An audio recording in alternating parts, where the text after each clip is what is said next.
Halfway between Milwaukee and Green Bay, nestled in the Wisconsin countryside, you'll find this 4+ mile, scenically beautiful American road racing circuit. Hosting round 17 of 33 of the MSRA National Series, and coverage is coming at you live on PitStop TV. Welcome and thank you for tuning in and joining us for tonight's action here in the virtual Elkhart Lake, Wisconsin. João Paulo Costa and Jacob Zala alongside me this evening, and we're ready for the Midwest Sim Racing Association's National Series debut on the channel.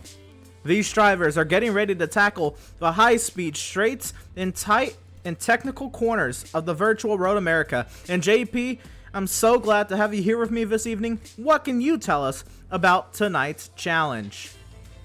Well, just as you mentioned, we do have massive straight and a lot of technical corners here for the drivers. It's going to be an absolutely mammoth of a challenge to hassle, essentially, to drive these 650 horsepower cars. They're going to be going flat out as they head into turn 1, a heavy braking zone, and extremely important as you're just starting out your lap. So easy to get it wrong, so easy to lock up as you line yourself to turn 2 and then through turn 3. Again, a difficult corner over 90 degrees. You do have to line yourself perfectly and get a good exit as you head into turn 4. The big, massive straight. And then you head downhill braking zone over moraine sweep into turn 5, a 90-degree corner. Then a small uphill blind apex off turn 6. Up for a quick turn 7, a quick right-hander, also extremely important, and also easy to make a mistake. And then you head into turn 8, lining yourself up for the famous carousel corner, turn 9 and 10. If you make it through there, you do have another big challenge, the kink. So easy to make a mistake so fast, you have to be extremely precise. And then you have a big, not straight, but a big straight as well as you head into another famous corner, the Canada corner, another big braking zone, and then you just kind of sweep yourself into turns 13 and 14 to do it all over again over 23 laps here today. Exactly, and JP, this is one of my favorite tracks on the NASCAR schedule, in the nation, if you will, even for all sorts of racing. I mean, this track hosts well over 400 events yearly. You got to think there's only 365 days a year. This track is busy. What else is busy tonight? The point standings. We are about halfway through this season. We've completed 16 rounds. We have about 17 to go. And let's take a look at him. Evan Longacre, the top of the standings. He's got a 2-point margin over 5-time race winner David Santini. Then we have Jeffrey Meyer in 3rd. Cole Hooper, 83 points back in 4th. Then we have Kenny Meadows in 5th, 98 points back. TJ Crampton in 6th. Kyle Mollering in 7th. Matthew Van Gelder in 8th. Chris Hansen in 9th. And Timothy Davis rounding out the top 10. Timothy Davis, 241 back. Then Michael Whittaker, James Love will round out the current playoff drivers to 324 points back at a point leader. Then we have a large margin to the drivers that are under that playoff cut line. And we have Matt White, 377 back. Chris James, Daniel Quimby, Andrew Beach, Julio Villalobos, Colby Barber, Stephen Foster, and Roger Gregory, the top 20 in points. That is a large point spread, but we're looking at those top 2, Longacre and Santini. That looks like it's been a fun battle this season, and I'm glad we're picking up right in the thick of this championship battle. Jeffrey Meyer there in 3rd. And well, we usually are here covering, last night we would usually be covering the MSRA Truck Series, if you will. They had their off week this week, but I'm so glad to keep the MSRA fix this week with the National Series at Road America. Again, love this track. These cars, I'd say, of the 3 National Series of NASCAR, are probably the best road racing vehicle. 650 horsepower, 34,000 pounds. These are some amazing racing machines that aren't really meant for road courses, that are about to tackle 26 laps of action tonight. The stages, 6 laps, and at the completion of lap 6 will be a stage caution. The completion of lap 15 will be a stage caution for tonight's 26 lap event.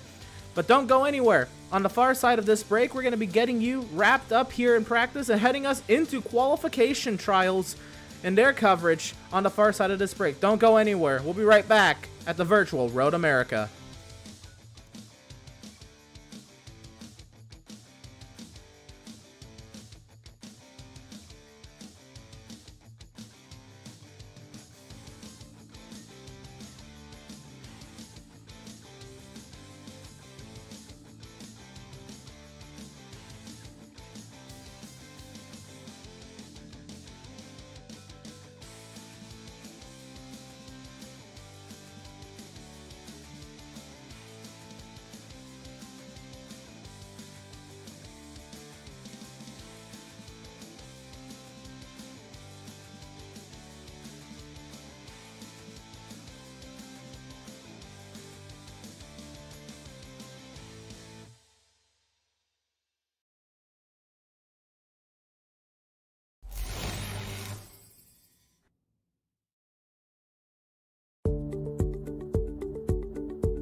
Sound art is a product that is a speaker and it's art. We combine it together and we call it sound art.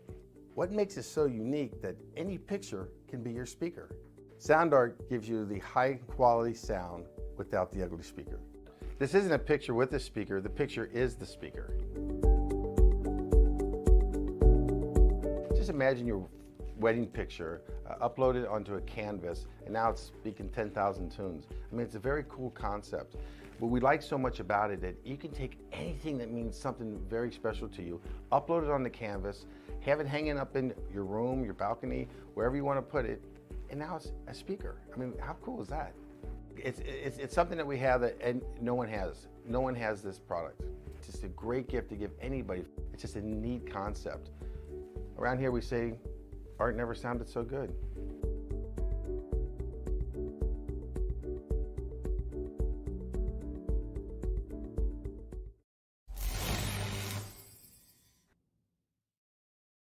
Have you found yourself trying to hide your joy because you're unhappy with your teeth? Your smile is the first feature noticed in an interview, on a date, or in family photos. We want you to be able to shine bright as your best self, and our teeth whitening system is the perfect step toward restoring your confidence. SoundArt introduces an entirely new way to listen to music in your home. By combining the best of two products, a revolutionary high-fidelity, low-profile Bluetooth wireless speaker with beautiful artwork.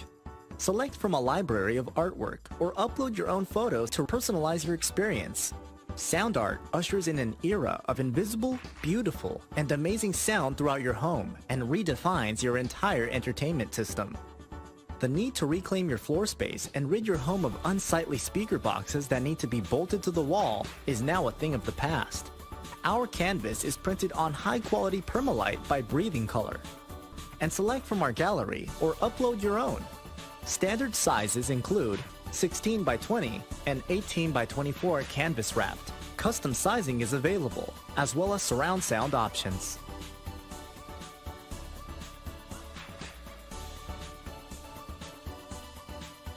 After months of quarantine, we're all interested in how we can become our best self. The team at Permanent Makeup and Cryo is here to help you get the flawless makeup look every day without the extra effort or time. When it comes to your appearance, you deserve the best care that money can buy.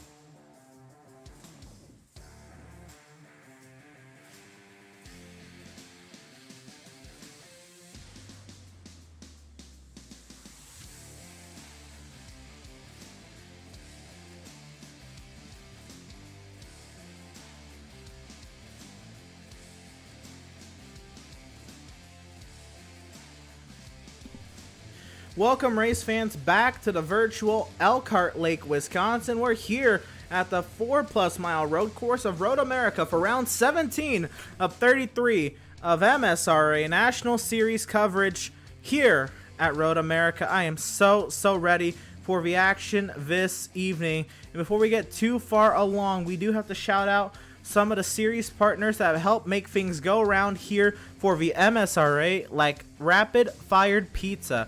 Offers amazingly good, amazingly fast, fresh made pizza. It's what we can do in 180 seconds. You try one of our craft pizzas or choose from over 35 fresh toppings and a dozen different sauces to create your own masterpiece. You can visit your own Rapid Fired Pizza in the states of Indiana, Kentucky, North Carolina, Ohio, South Carolina, Texas, and West Virginia. Check out our website at rapidfirepizza.com. Old School Ninjas is a gaming organization that focuses on building a community with close friends. We welcome new individuals to the group with a red carpet and a seat at the round table. Feel free to check out our Facebook, YouTube, Twitch, and Discord. We await your arrival. Shorba's Racing Graphics offers great services at affordable prices. SRG does work with iRacing paints, logos, numbers, and even t-shirts. $5 from each sale are donated to the Midwest Sim Racing Association end of season prizes as a way of giving back to the community. Visit them on Facebook at Shorba's Racing Graphics. And of course, here at PitStop TV, we couldn't make things go around without these amazing people here, like Tucson Sound Art. Your picture, your music. You provide the image that you want, and they will custom create a beautifully framed, high-quality canvas with a built-in Bluetooth speaker. With Sound Art, you get the best of both worlds. Visit TucsonSoundArt.com for additional info. Use promo code PitStop TV at checkout and receive 10% off of your purchase. Ever wish you could have a race engineer on speed dial? Well, now you can, thanks to RacePace, a driver development service and setup shop all in one.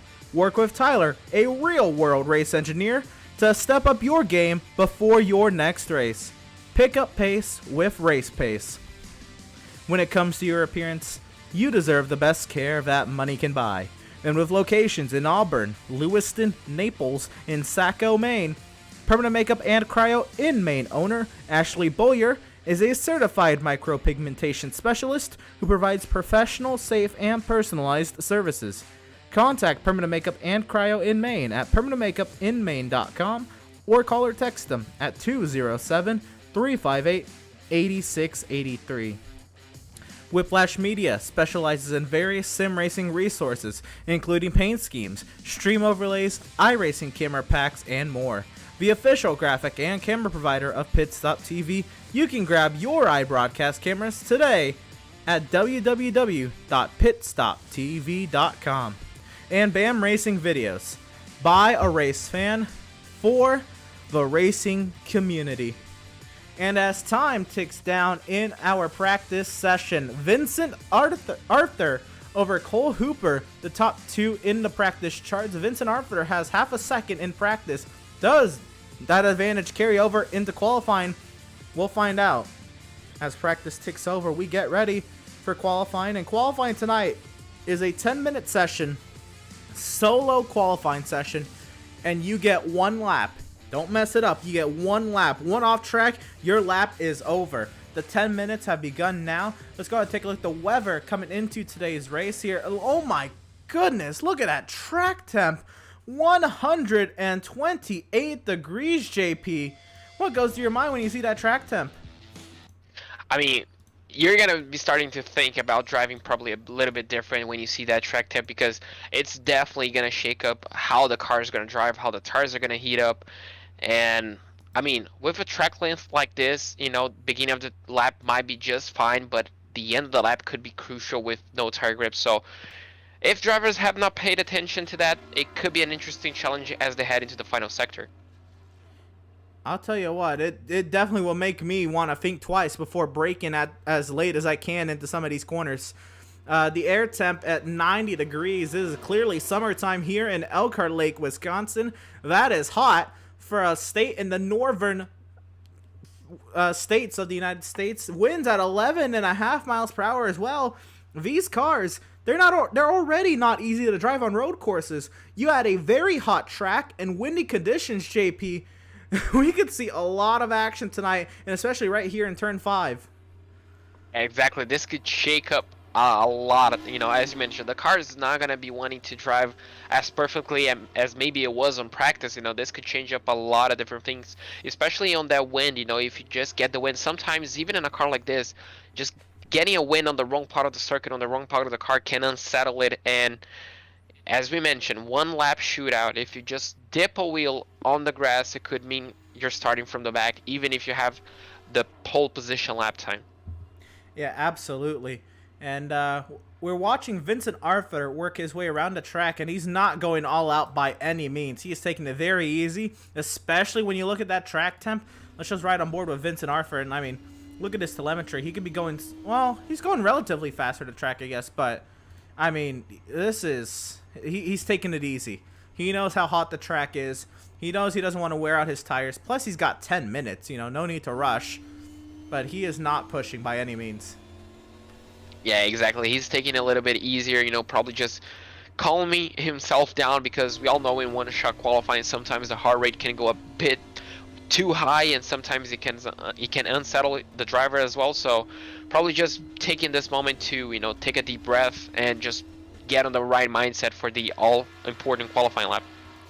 So I want to talk about here is driver of the number 81 tonight, John Gifford. And he told me that this scheme is very reminiscent. It's basically a shout out, a tribute, if you will, to Tim Flock, who won the first ever NASCAR Ven Grand National Series race. The Cup Series has only ran one race here at Road America. It was back in 1956, and Tim Flock was the one behind the wheel of that number 15 Mercury, and that is the livery that the 81 of John Gifford has attempted to recreate here tonight, and boy, that car looks beautiful. I never, you know, before Darlington Weekend was a thing, I did not think we'd see stylized liveries like this back here in the 50s on stock cars, but now, I mean, it's a welcome sight because we have the Darlington Weekend, but when you have a throwback outside of the traditional throwback weekend that NASCAR does like this, and then just any sort of livery that throws back to a driver from the 1950s, I think is a phenomenal tribute, especially here in 2021. Tim Flock, again, the only NASCAR Cup Series winner to date to win here at Road America, because the NASCAR Cup Series makes its return to Road America this Sunday, July 4th, Independence Day, if you will. Independence Day is this weekend, and hopefully you all are having safe and fun times with your families, and everybody, stay cool. It has gotten really hot, especially on the north side of this country, and all over the world, I would also imagine. Let's go ahead and ride on board with Cole Hooper and see how he's doing on his, he's starting his timed lap right here. As we mentioned, just all those 650 horsepower just powering over 170 miles an hour as he starts braking way earlier than you would in the GT3 car, but as you can see, he just pretty much nails the braking point using pretty much all the track available. So he's probably pushing to the limit. Obviously each and every single driver is, but sometimes you can find just a little extra 1/10, 2/10 of a second just braking a little bit later and just getting the turn in perfectly right. And well, his first sector seems to be absolutely perfect so far. So I mean, I don't have the telemetry to look at the lap times, but I'm gonna be putting a wild bet in. Well, he's gonna be my bet for pole position if he doesn't get an off track. And man, it is a work of art to see. I think any NASCAR stock car negotiate a tight braking zone and a tight corner like down there in turn 5, as Vincent Arthur goes top of the charts with a 15.693. We'll catch back up to, I believe, the only direct competition from practice, at least, is Cole Hooper. We also had other drivers, set times within 1 second, so we shouldn't rule out anybody else. Right now, David Santini, second place in points, has run a time that's put him second on the charts. To actually throw up time, and it's going there on the left-hand side as well. And Vincent Arthur there, top of the charts, nearly a second over second place in point, and 5-time winner David Santini. Let's catch up with our point leader as Hooper works his way around the track. Point leader Evan Longacre works his way through Canada corner. That's a very difficult corner.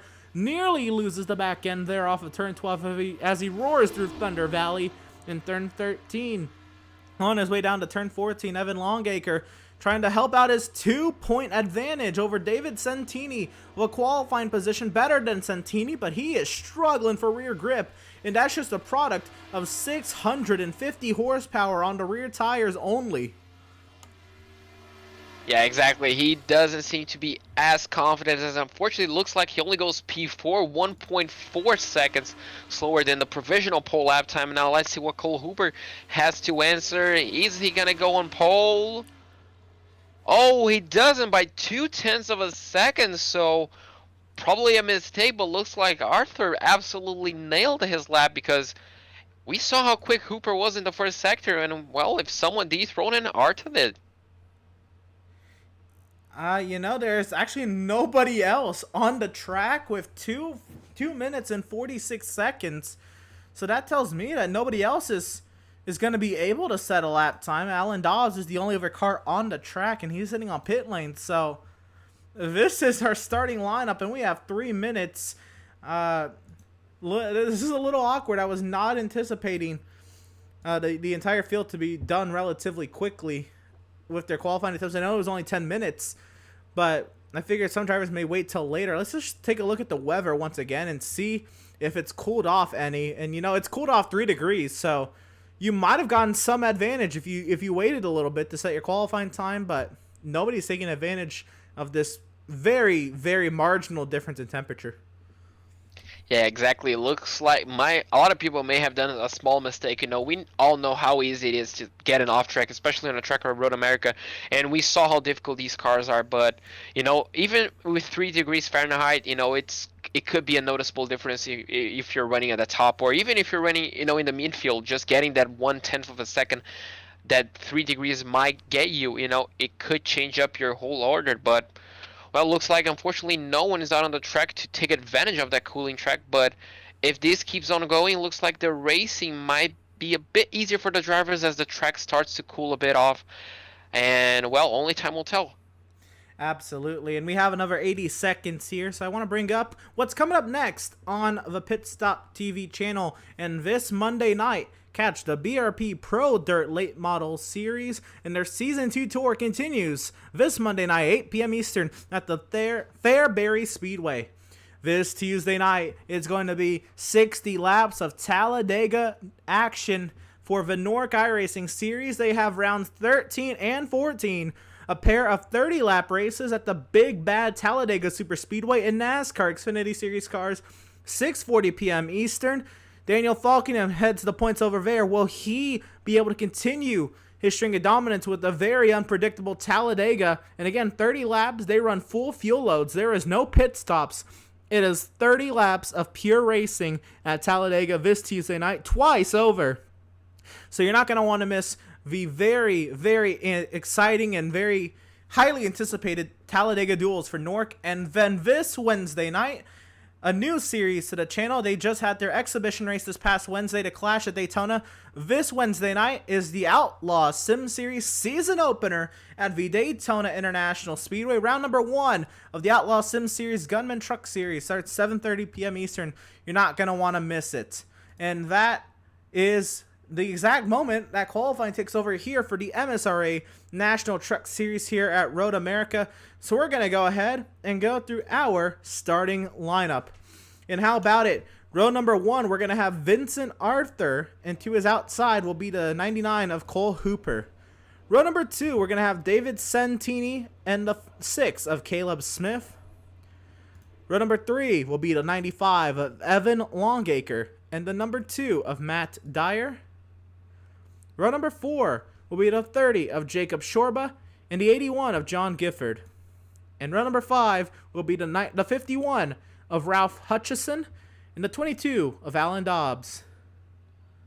Starting off with row number 6, we do have the 11 of Matt Knight and the number 96 of Kenny Meadows. In 13th place in the inside lane, we do have the 50 of Jeffrey Meyer and the number 3 of Rick Webb on 14th place. In P15, we do have Matthew Gelder in the number 16 and the number 61, the opposite number of TJ Crampton, in the 16th place. 17th, we do have Davey Gervais in the number 17 and the number 92 of Timothy Davis on the 18th place. And finally, on row number 10, we do have the 47 of Robert Anderson in the number 47 and the number 66 of Chandler Hayden on the number 20, on the number 66 on 20th place. I apologize. All is well, and now we are awaiting the drivers as they are about to take off on their very, very long formation lap here at Road America. And I want to look around and see what we can get here on this formation lap before we get to action here. I want to look around and see if there is certain names around. And yes, I believe I have found this driver. So hopefully he does not mind us bringing him on up here and talk to him prior to we get to business here today. Vincent Arthur, this is the PitStop TV booth. You have qualified on pole for tonight's 26 lap event. How are you feeling? A little nervous right now. This car kind of wants to kill itself for the first 2 laps, but we'll see how it goes. Very, very little practice. Me and Ralph Hutchinson are having a deal here where we're only allowed, 10 practice laps and 1 Q lap. So those are out of the way, and I think we have a good handle on our car, but, time will tell, and hopefully we can keep this track position and stay out front. Well, elaborate on that deal. What came about of that deal? What was the reason that deal came about? Well, me and Ralph, we've, you know, we're good friends. So we always try to mess with each other, and I hadn't done as much preparation as I think I should have for this race coming into it. So I texted him and I was like, hey, have you done any preparation? He said no. So I was like, all right, well, you want to make a deal where we can just run 10 practice laps, 1 Q lap, and that's it. And then we'll see out, we'll go out there and see who has the better car. And he said deal. And so now we're out here, and should be pretty fun to see how it unfolds. Yeah, absolutely. And you're working your way now down via the long straightaway that heads into turn 5, a very tight and technical braking zone. How do you go about tackling this beast in 650 horsepower rear wheel drive 3,400 pound beast? And what goes through your mind? Just try not to wheel hop it. I think this first lap in particular, try not to get run over. Having Cole behind me isn't the most ideal right now, because I feel like racing with him in the past, he's pretty aggressive. So I know he's going to be overcharging these things, and we'll try to have a big enough gap off 2 that we won't have to worry about it. But just trying to get down there without wheel hopping, trying to actually get woed down, and hopefully we don't have a huge pile up. Fair enough. You're working your way up to turn A in the carousel, so I'll only bug you with one more question, and that being that there's no pit strategy today, but I mean, tires are still definitely of utmost importance. What is the game plan when I guess especially that final stage, it's going to be a little bit longer. When you get to these stages and going about it, is it 100% the entire stage length, or what is the game plan for the 24? I think with as hot as this track is, I think we try to keep this track position, stay out front, save the tires. I mean, I think anything over 1 lap, really, you fall off probably around a second and a half. So these things are crucial to keep under you. And I feel like as the track gets rubbered in a little bit, I feel like it'll be easier to keep the car underneath of us. But this 24 full tilt Chevrolet is fast, so we're gonna try to keep it up front and see if we can hold on. Absolutely. All right, Vincent, the floor is yours. Who do you got to shout out? Who do you got to thank for, I guess, getting you here and getting you on the pole for tonight's race? Full Tilt Brewing. They're sponsored pretty much everything I do here on iRacing. Evan Longacre gave me the cue set for today. Everybody at Great Lakes Motorsports, they do a hell of a job, pretty much with whatever car we build. So I got to thank them, and thank Shorebird Racing Graphics for this beautiful Galactic Cat scheme. Absolutely. All right, well, congratulations on the pole, Vincent. Best of luck to you in tonight's 26-lap affair. Thank you, sir. And that is driver of the number 24, the pole sitter, Vincent Arthur. And as he works his way in front of the other 19 NASCAR Xfinity Series cars up the huge hill that heads the Road America circuit here in Elkhart Lake, Wisconsin, Vincent Arthur, Cole Hooper up the hill. We await the green flag, and we are racing from Road America.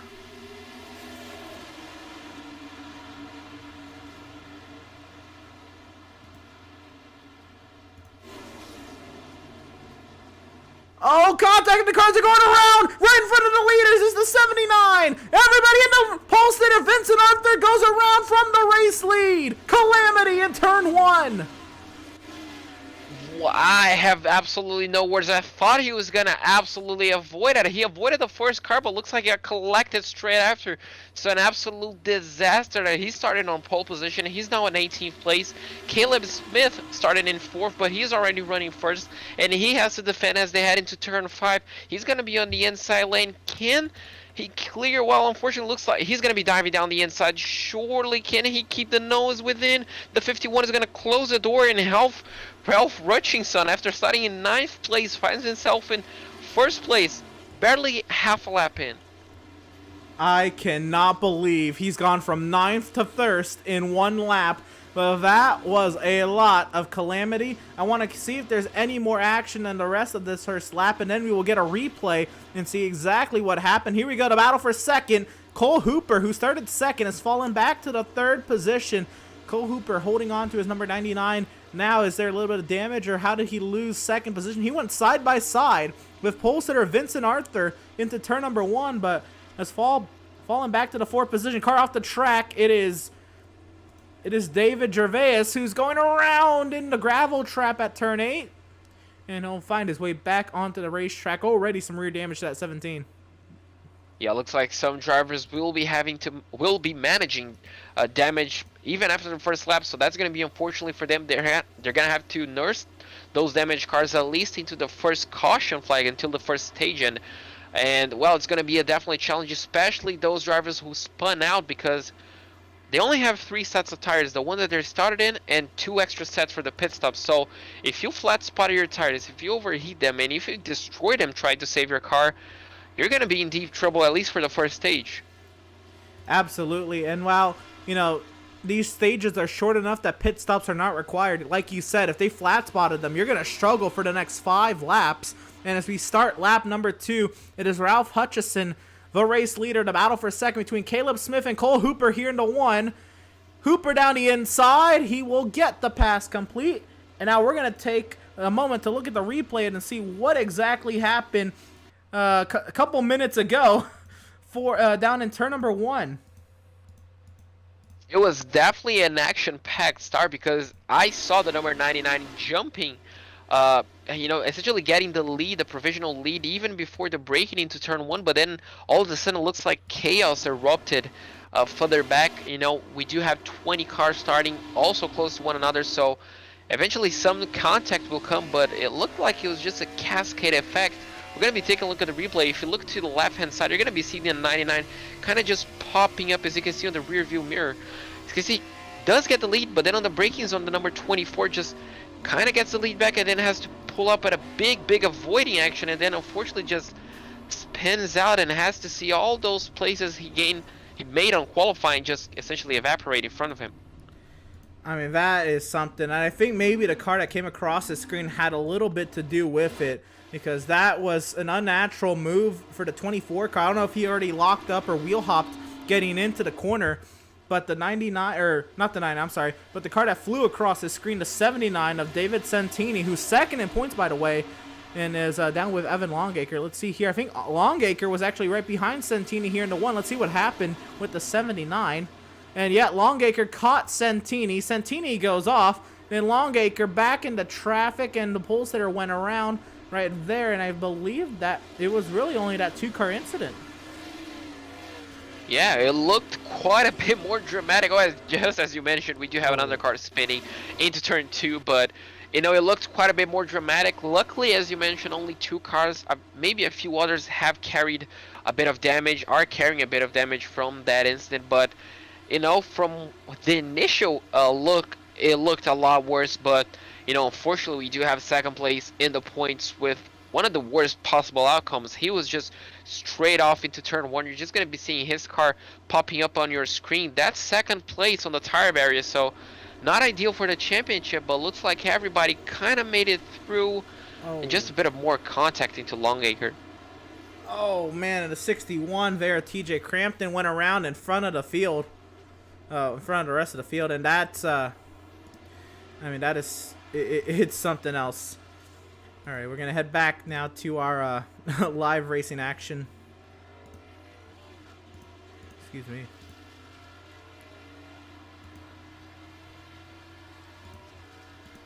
There we go.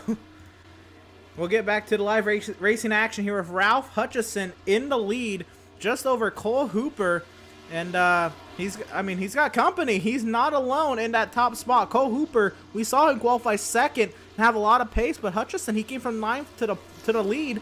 We'll see if Hutchison can hold on, but I think Cole Hooper, he knows he has the pace advantage. He's just kind of stalking. Exactly, Cole. You know, he's aware that he was the second fastest car. He has the second fastest car, at least in qualifying, as we do have the number 16 spun around, looks like on turn 5 on a more range sweep. So just a downhill section into the braking zone, and unfortunately looks like he spun out, as looks like David Santini is on the pits, so could be an early end to his race. Looks like it, which is going to be really unfortunate for the championship if it is true. Oh no, and this, I believe, involves Santini. And this is even worse for second place in points. And he was only second by 2 points, David Santini here. So this is huge Let's see here. This is Matthew Gelder and Santini going at it into turn 5. Oh, Gelder, I believe, clipped the grass. Big damage to Santini's car and Gelder's car.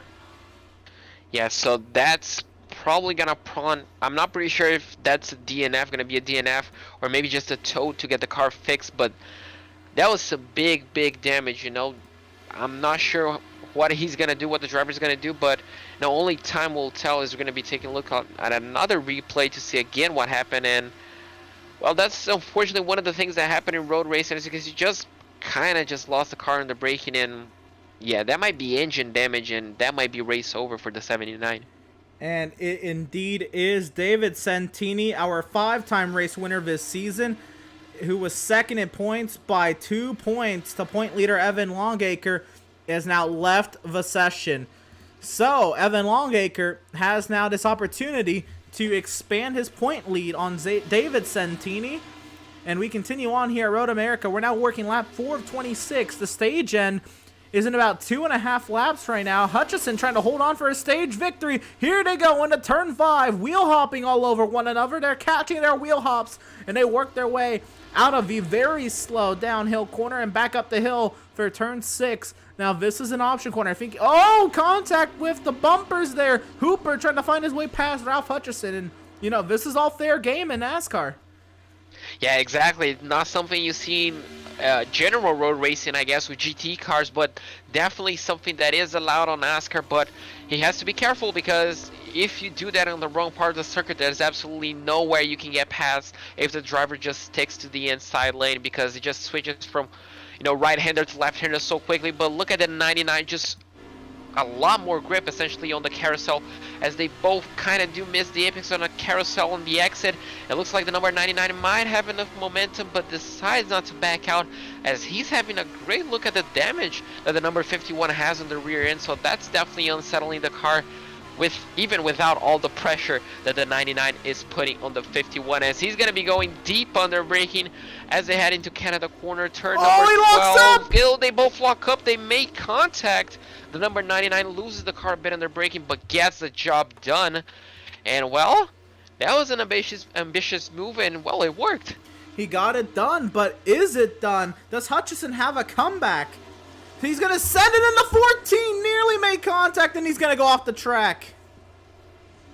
Oh, that's just a bit of lack of rubber on those tires. Maybe a bit too ambitious at that moment, but unfortunately that attempted to get it back into first place caused him to lose second, and now he finds himself third. And well, Smith, the number 6, is closing in, and with just a few laps, I mean, essentially the last lap, you know, something else could change for this podium.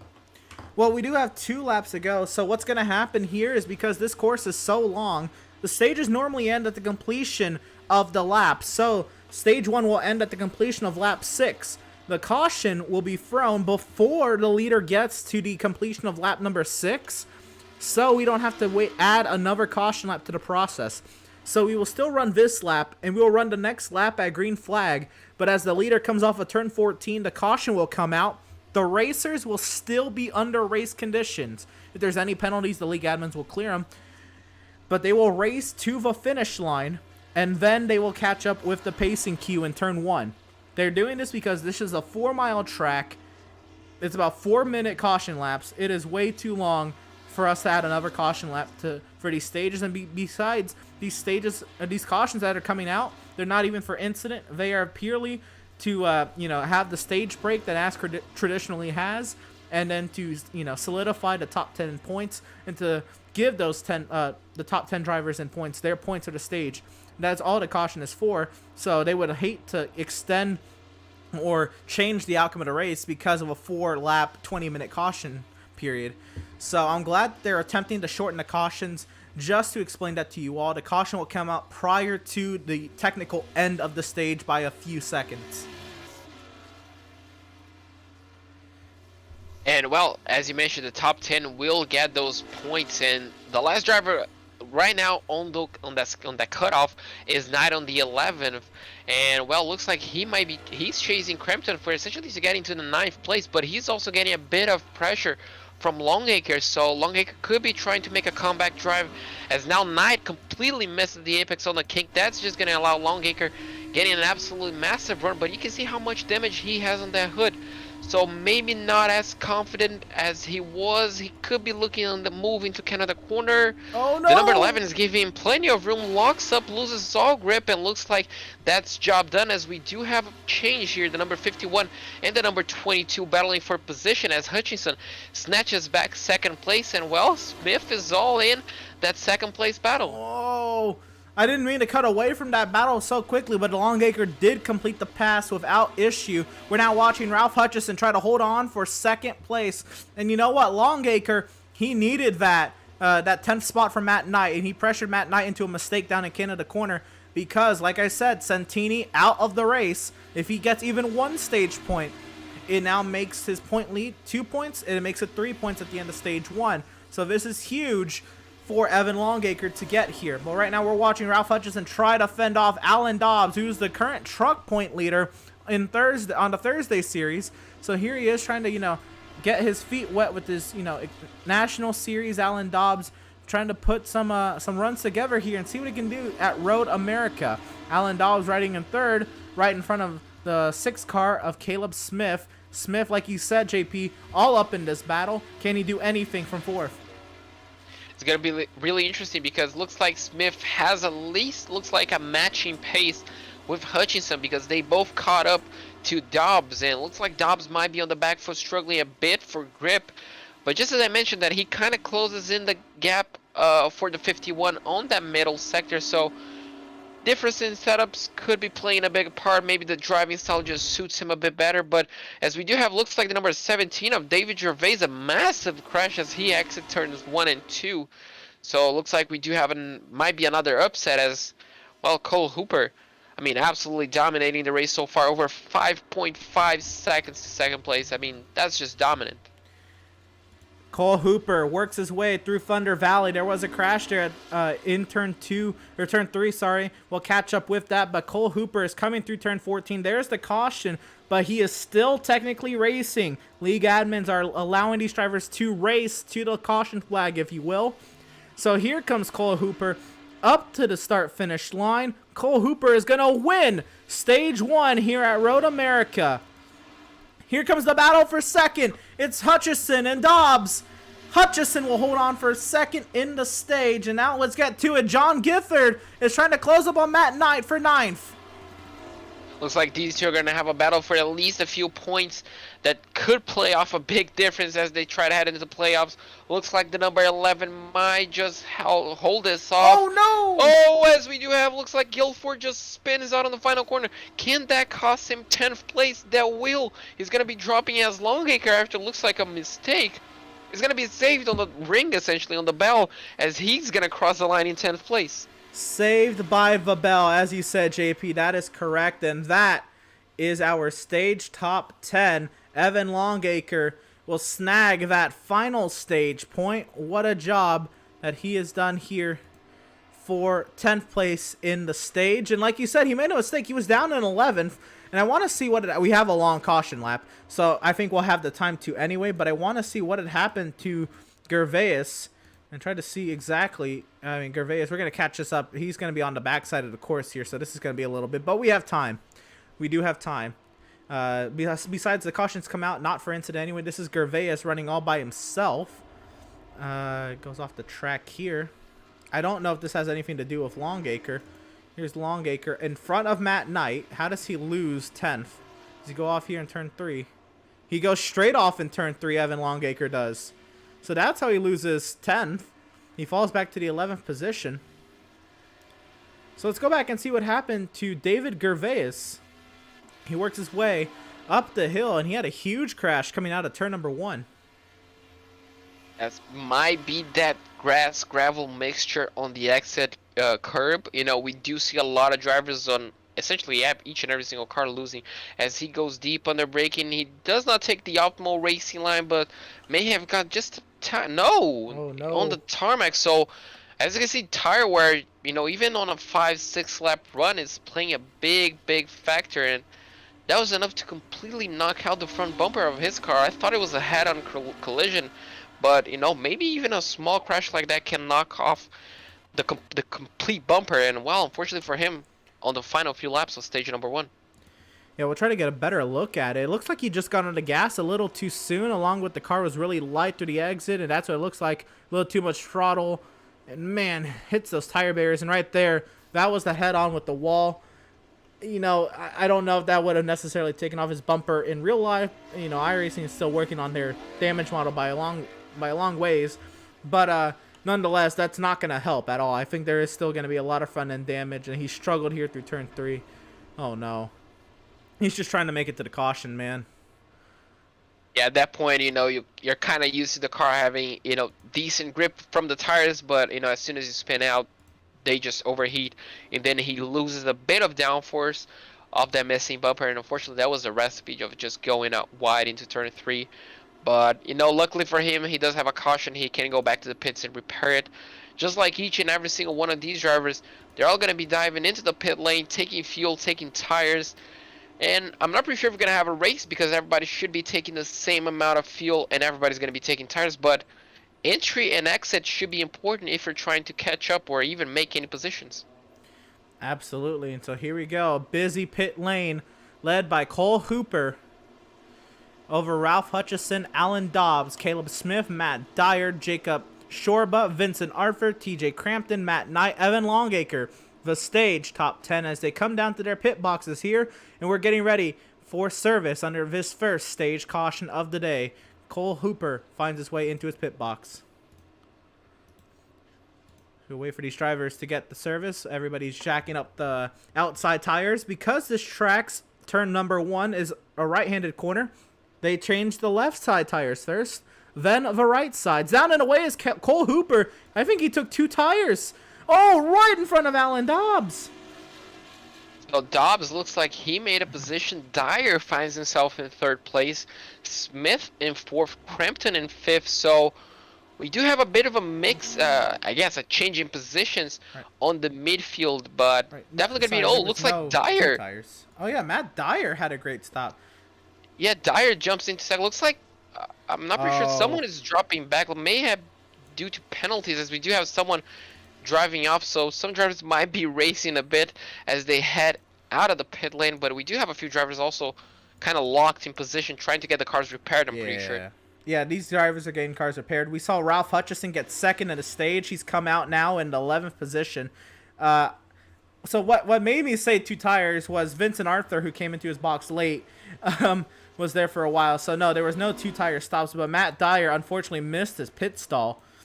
He did not get full service along with Jacob Shorba. So maybe it was intentional, or maybe they only took fuel only. I don't know, but I don't know if Dyer and Shorba meant to do that. But while we're here, I want to try to see if we can talk to our stage winner. I want to try to see if we can find Cole Hooper, and we can try to talk to him. I don't believe we have a Cole Hooper. That is unfortunate, but I do want to talk to the driver who led a lot of stage number 1. And I want to talk to the driver who finished 2nd in stage 1, Ralph Hutchison. And Ralph, talk about that stage. You put up a great fight trying to fend off Cole Hooper. Unfortunately, not able to get it done, but you fell back to 3rd, nearly 4th, and then you powered by Alan Dobbs back for the 2nd position. Ralph, talk about the stage. Yeah, turn 1 was pretty crazy. I think that's the craziest turn 1 I've ever taken part in, actually.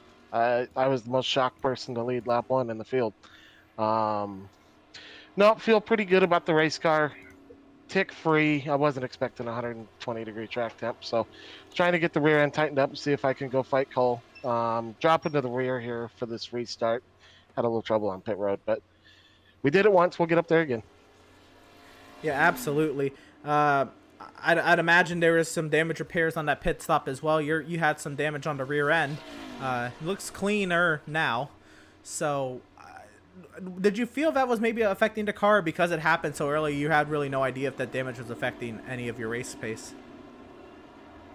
It's pretty hard to say. Once I had the mistake on pit road, I went ahead and fixed it. You know what I'm saying? I was probably going to leave it alone, but once that happened, had to fix it. Getting ready to go green here. Thanks, guys. Right, absolutely. That was caught me off guard. Well, I'll leave you to it, Ralph, and best luck to you. And that was driver of the number 51, Ralph Hutchison. And we'll get back to racing here as they come up the hill. It's Cole Hooper, Matt Dyer in the front row. And we are green flag once again from Road America.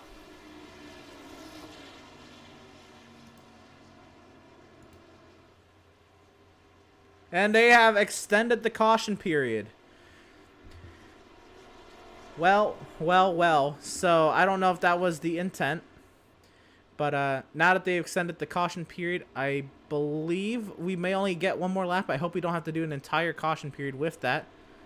But I do want to bring Ralph back up because I still intended to at least give you the floor to shout out whoever you have to shout out for your great run there in Stage 1, Ralph. Nope, Lockdown Racing has pretty awesome partners. Thank you to Sparko, MPI, Sim Seats, Dude Wipes, Garage Guys Fantasy Sports, McConey Setup Shop, and of course Anthony Alfredo for everything he does for this team. That's awesome. Glad to hear all the support in series like these, and congratulations on your second place run there in stage number 1. Little awkward, the interview got chopped up there with the restart and then the non-restart. But I guess one more question: you are starting deeper in the field. What's your game plan for stage 2? Are you going to be aggressive trying to work your way through the field, or knowing that you have an extra caution, you're going to take your time? I'm going to be cautiously aggressive, if that makes sense. If there's passes I can make, I'm absolutely going to. Vincent Arthur back here, he's got a hot rod. I might just try to let him poke the hole for me and follow him through. I don't know. Cautiously aggressive. Need to keep all 4 corners on the car, but I want to get back up there and be in a good spot for the last stage too. So cautiously aggressive. Absolutely. All right, Ralph, now we're going to leave you to it for real this time. Congratulations, second place in that stage, and best luck to you. Thank you, guys. Pleasure to have you guys here. Absolutely. And that was driver of the number 51, Ralph Hutchison. And again, that was really awkward, but at the same time, we're all getting used to it. Unfortunately, the caution period was extended, and we're kind of in limbo now, because we only have about half a pace lap to go in this run to start stage number 2. What I do want to do is I do want to take this moment to shout out some of the series partners once again, and I want to bring them up here. And of course, the series sponsors like Rapid Fired Pizza. They offer amazingly good, amazingly fast, fresh made pizza.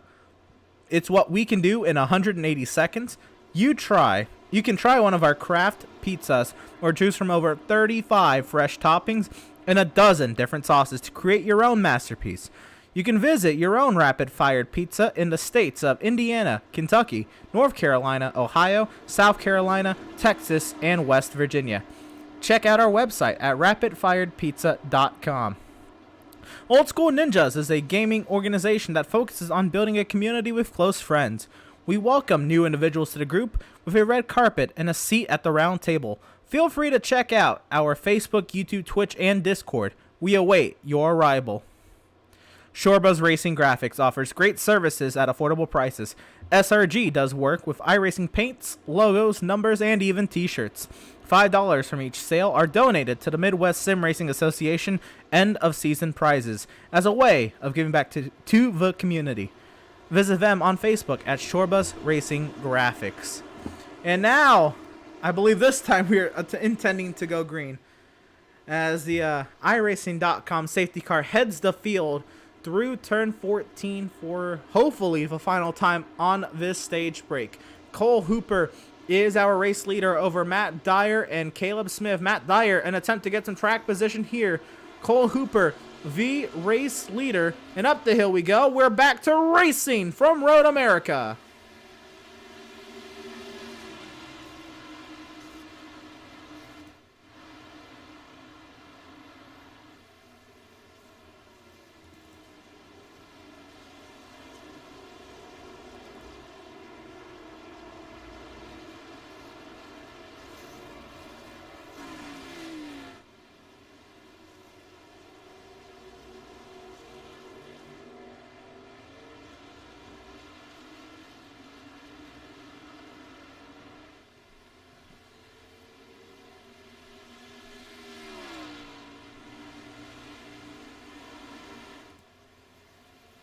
down into the heavy braking zone of turn number 5. The battle for 4th is on between Jacob Shorba and TJ Crampton. Shorba holds on to the spot right now over Crampton. Cole Hooper has opened up his margin over Matt Dyer. Back in the field, it's really jumbled up. Matt Knight trying to hold on to what he's got, dropping down the running order in that number 11 machine. They continue on their merry way around the Road America circuit. Again, 4 miles around here. And how about David Gervais? I want to shout him out for sticking in this race, because that is not a race car.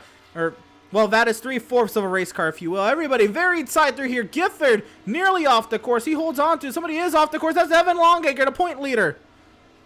Longacre, another mistake. It might have been a slight punt, a slight bump and run for the number 95 as he went off into turn 8 as he now heads into carousel. A lot of driver mixing up. Look at Hutchinson. He said he was going to be cautiously aggressive. He's all the way up in 6th place, and he's going to be challenging Shorba. As we mentioned before, we're not really 100% sure if Shorba has taken tires. If he hasn't, he's definitely going to be struggling, as we do have another few battles into Canada corner. Looks like number 30 right now is just dropping off the cliff on those old tires, and he's going to be struggling quite a bit as the number 61 still kind of climbs position into 4th place. And well, he's definitely looking to pass Smith for that podium position. And Smith locks up on the final corner. He's going to be dropping place. Hutchinson is going to be all the way into 4th place as they go up the hill and start on lap number 11. Ralph Hutchison has brought the heat side by side for the 4th position after 1 lap. After the staged restart, Ralph Hutchison, who started outside the top 10 in that Anthony Alfredo Racing machine number 51, has worked his way into the top 5, into 4th position.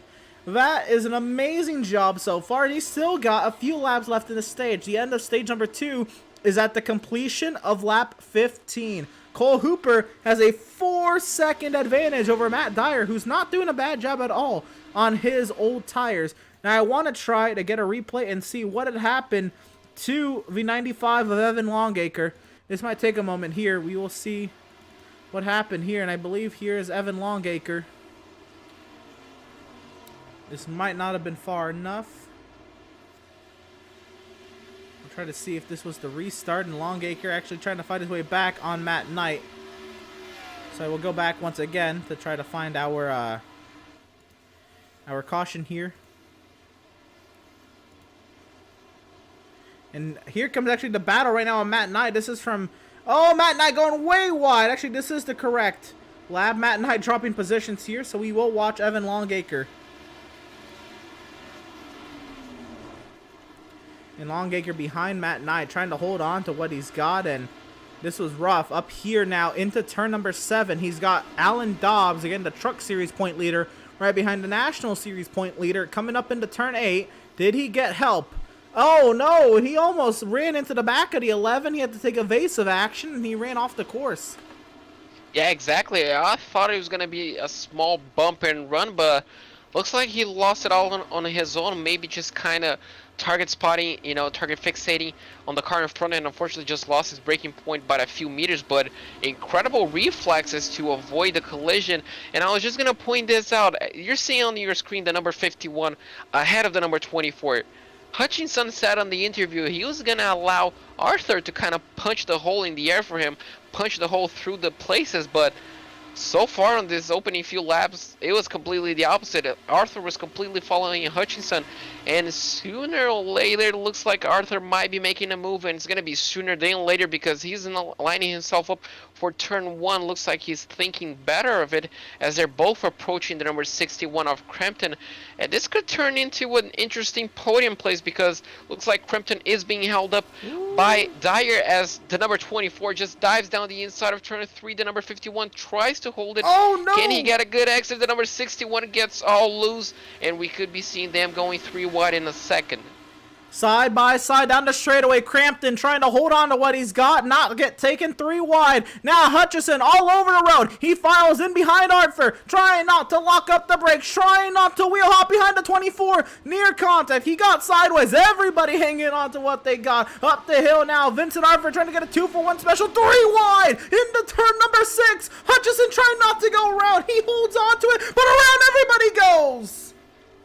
Oh, I was just gonna mention they didn't make contact. Hutchinson was making such good, not even defensive driving. He made such a good job to not hit the 24.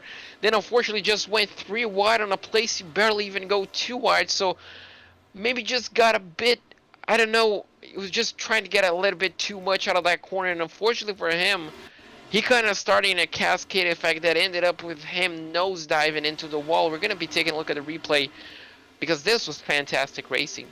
This was phenomenal. We're going to take a look from the start of the lap on board of Vincent Arthur and how he got beside Ralph Hutchison. Look at how deep he goes into this braking zone.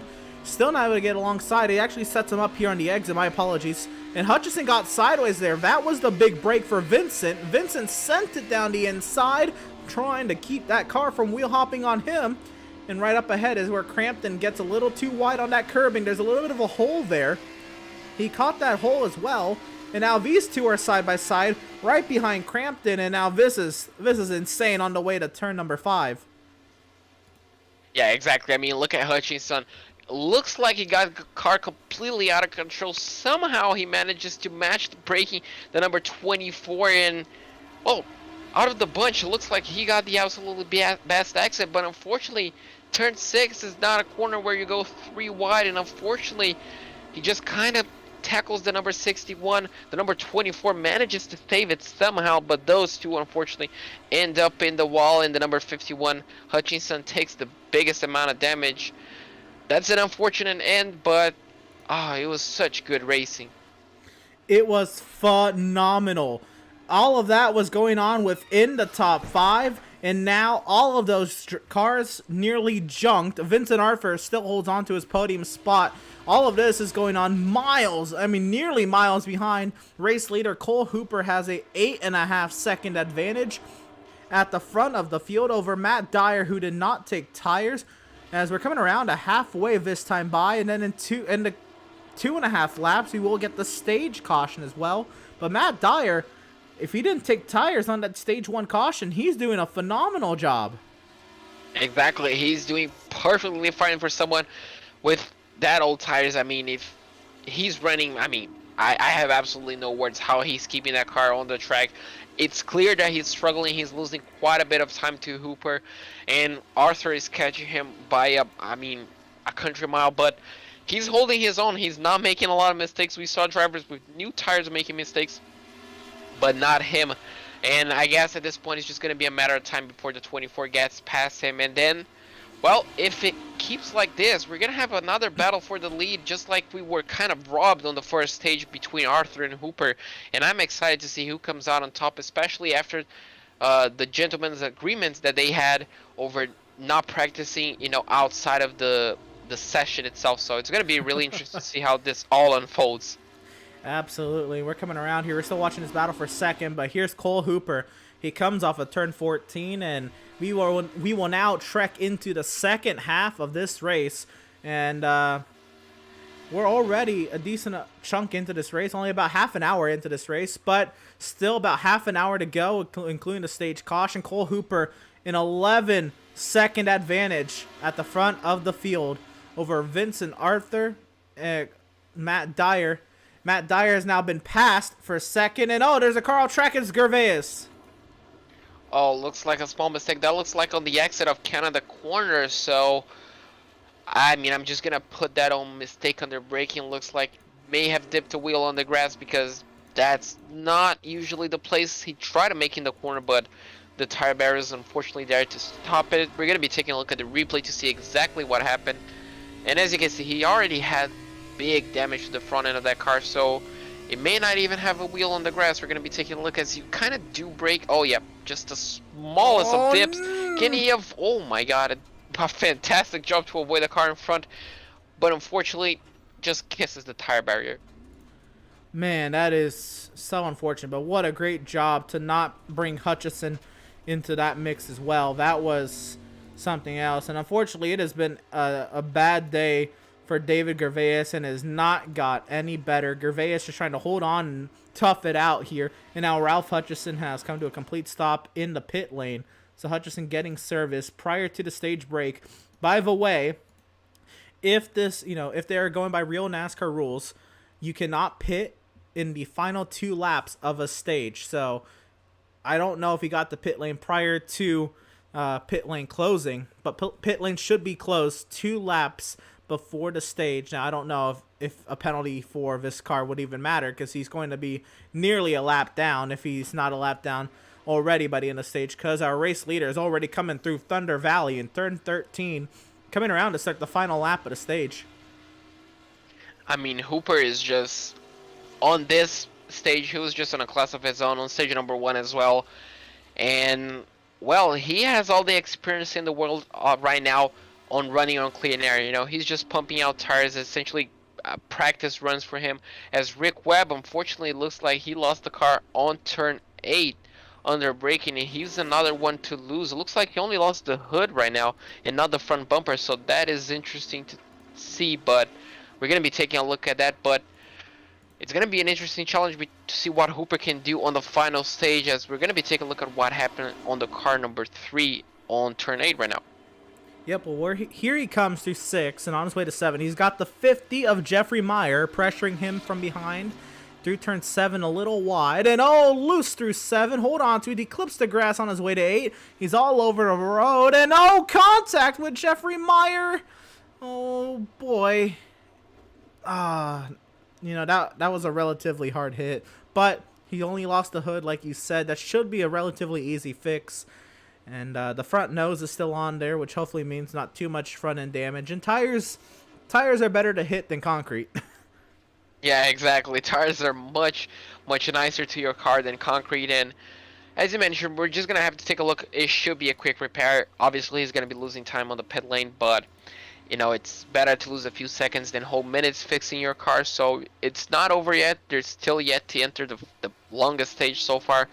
So it's going to be interesting, but just as we mentioned, you know, Hooper has the experience of running in clean air, because he has been running on just by himself on the last 5 laps essentially. But Arthur has the experience of running behind cars, so could play maybe a factor when those two eventually do clash, and only time will tell. And looks like, correct me if I'm not mistaken, as the number 17 looks like takes another detour. But does Hooper have a small bit of damage on the back bumper? Might have just been visual, but yeah, a little bit. I'm not entirely sure. So if he elects to, stop and fix it, it could cost him the lead. I don't know. It looks like it hasn't been affecting him, and Matt Knight has also come to a complete stop on the racetrack, and he's now reversing. So Matt Knight has had an off track somewhere, and a caution has come out prior to the end of the stage, like Race Control has prefaced. And Cole Hooper will come across the line and win stage number 2, 12 seconds ahead of Vincent Arthur. He will come up the hill, and man, this might take a minute before we get to 10th place. Unfortunately, you do have a big gap between those two, but those 10 places. Dyer is going to be finished off, looks like, in P3, so that is an excellent job. Jacob Schwarba, also another one we're not 100% sure if he taken tires, but he's going to be finishing off in 6th place. That's a great result if that was a gamble. The number 81 of Gifford is going to be finished off in 8th place, missing a back bumper, so that's something new we haven't seen. Number 16 of Matthew Gelder is going to be finished off in the 10th place and running off, getting the final playoff point, and that could play dividend later on in the championship. Yeah, absolutely. Huge points today for a lot of these drivers. By the way, Evan Longacre did pick up stage points again, and remember, David Santini is now out of the event because of his damage. He's elected, that he's not just going to try to continue right around. So, the stage top 10, Cole Hooper, Vincent Arthur, Matt Dyer, Caleb Smith, Alan Dobbs, Jacob Schwarba, Evan Longacre, John Gifford, Kenny Meadows, and Matthew Van Gelder. The top 10 in the stage, all of those 10 drivers will be receiving stage points. And now, VIRacing.com safety car picks up the field of cars, and I believe we have a car off track under caution. Yeah, that looks like on Canada corner, so a small mistake by Robert. Maybe he was trying to catch up to the rest of the field and may have pushed a bit too hard. It looks like he has front end damage, so he might have kissed that tire barrier, and it could be another victim of essentially cattle bottoms, that straight and that braking zone while you're just turning, essentially, it's a big challenge. But we're gonna be seeing exactly what happened on the replay. As you can see, it's a straight that it's completely not straight, and then the brake is on also while you're turning. Does he dip a wheel under braking? No, he goes on the, I guess he just missed his braking point, and as soon as he locks up, that car just went straight, and looks like that damage was from a previous incident. You know what? I give him props because I've messed up a lot in the Canada corner, and it gets so hard, even when you miss it just a little bit, to stop the car before those tires, and he was able to stop him. That's a great job from Robert to keep, you know, the damage minimal on his machine. Unfortunate that he went off, but at the least he didn't lose a spot because of it, and we continue on. So Yeah, exactly. we're working our way down via Kettle Bottoms on the way to Canada corner behind the safety vehicle. Pit lane will be open this time. I assume most drivers will come in and use their final set of tires, but if you imagine, you know, Matt Dyer and Jacob Shorba, who did not take tires on that stop, you know, save a set of tires. I don't, you know, really know where you would pit in this final stage for a set of tires, but if for some reason there's a big pile up and race control decides to throw a caution, Shorba and Dyer will have an extra set of tires.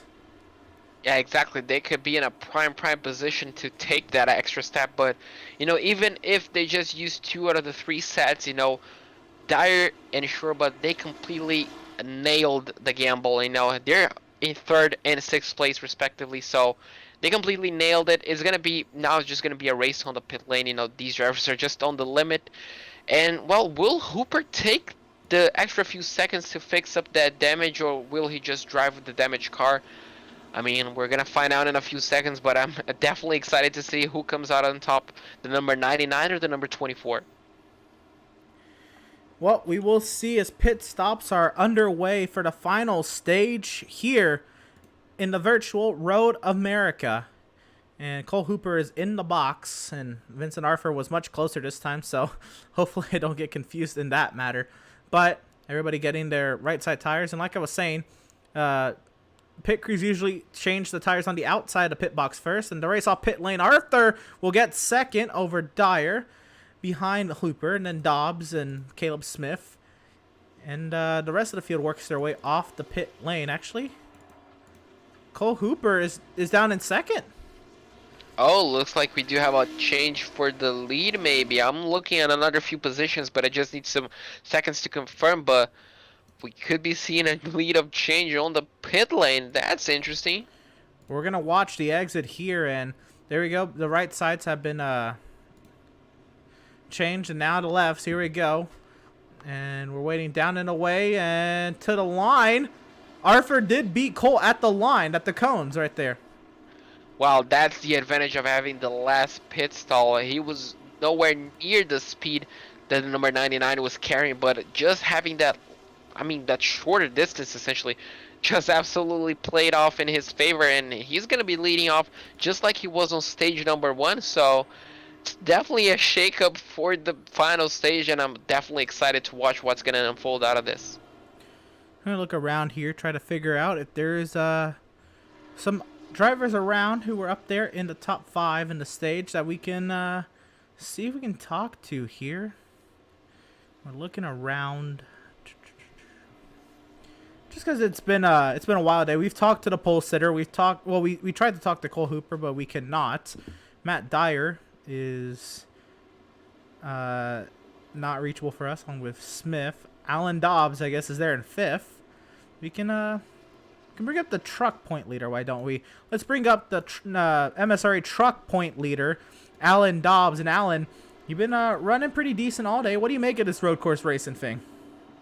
Man, I like it, honestly. I think this is an awesome track for these cars. It's definitely tough to handle, and we had some sort of black flag there. The first stage got sent to the back, but it never even showed up on my screen, so I'm not sure what happened there. It was really weird back here in the back, everybody trying to get lined up, but hopefully now starting up here in P5, maybe we can pick up a couple more spots. Right. So starting in P5, like you said, now we're coming around. We'll have like 8 laps in this stage. Now that's not, the world's largest amount of time, but is there any Any advantage that you think you have over the drivers ahead of you? Do you think you can improve upon from this 5th place restart position? I think I have a little bit more pace with the 2 guys right in front of me. The 2 guys leading, no, unless they wreck each other, they're pretty well set. But I'm gonna be trying to, save these tires because they fall off really fast. Like 8 laps doesn't sound like much, but with a course this long, it only takes about 2 before you start noticing that they're dying. But just gonna take it easy here, try not to get caught up into anything, and hope for the best. Yeah, absolutely. So we're here. You're leading the truck point standings. I assume this is maybe more or less a one-off. You're part-time in this series. What brings you to run in Road America? Well, to be honest, we're just trying to give this Xfinity series a good field, a good broadcast. They really need members. They need drivers. Anybody out there, please think about it. Come run with these guys. It's admin really well. It's got good racing, and they need you. They need the support. Absolutely. Looking at the livery here, it's 4th of July weekend. You have a big old American flag on the side of your car. Talk about the livery a little bit. Yeah, I didn't actually have a livery this morning, so I got in touch with Matt Knight, and he worked on this today, threw it together, and I think it turned out pretty good. I like it a lot. Absolutely. I think, it's perfect for the time period, the time of the year, 4th of July weekend. Everybody, is able to get out there, celebrate a little bit more, and, celebrate the country. And so a big old American flag, prideful America, I think is exactly what we need to see right now. So appreciate the livery, and, yeah. But before we go here, I'll give you the floor. Shout out whoever you got to shout out. Who do you got to thank for your running so far at Road America? Yeah, just shout out to American Reject Motorsports, Matt Knight for the livery, Jones Setup Shop, FSM Customs, all the admins here, and PitStop for broadcasting. Appreciate you guys. Yeah, absolutely. All right, Alan. Well, we're going to leave you to it. You're working your way on the second half of the course here.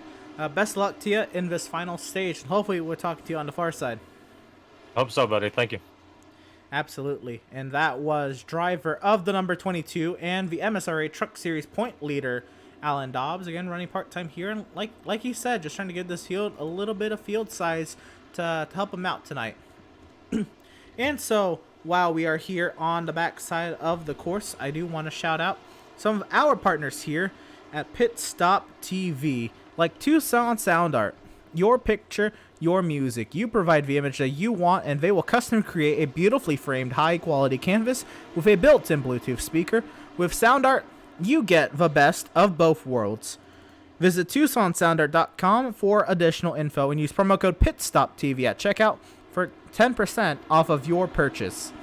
Ever wish you could have a race engineer on speed dial? Well, now you can, thanks to RacePace, a driver development service and setup shop all in one. Work with Tyler, a real-world race engineer, and to step up your game before your next race. Pick up pace with RacePace. When it comes to your appearance, you deserve the best care that money can buy. Contact Permanent Makeup and Cryo in Maine at permanentmakeupinmaine.com, or you can call or text them at 207-358-8683. Whiplash Media specializes in various sim racing resources, including paint schemes, stream overlays, iRacing camera packs, and more. The official graphic and camera provider of PitStop TV, you can grab your iBroadcast cameras today at www.pitstoptv.com. And BAM Racing Videos, by a race fan for the racing community. And we are now just moments away from restarting here for stage number 3. 8 laps on the docket for these drivers. The iRacing.com safety car finds its safety in the pit lane. Vincent Arthur, our pole sitter, who has not led a single lap today until this caution, leads us to green at Road America.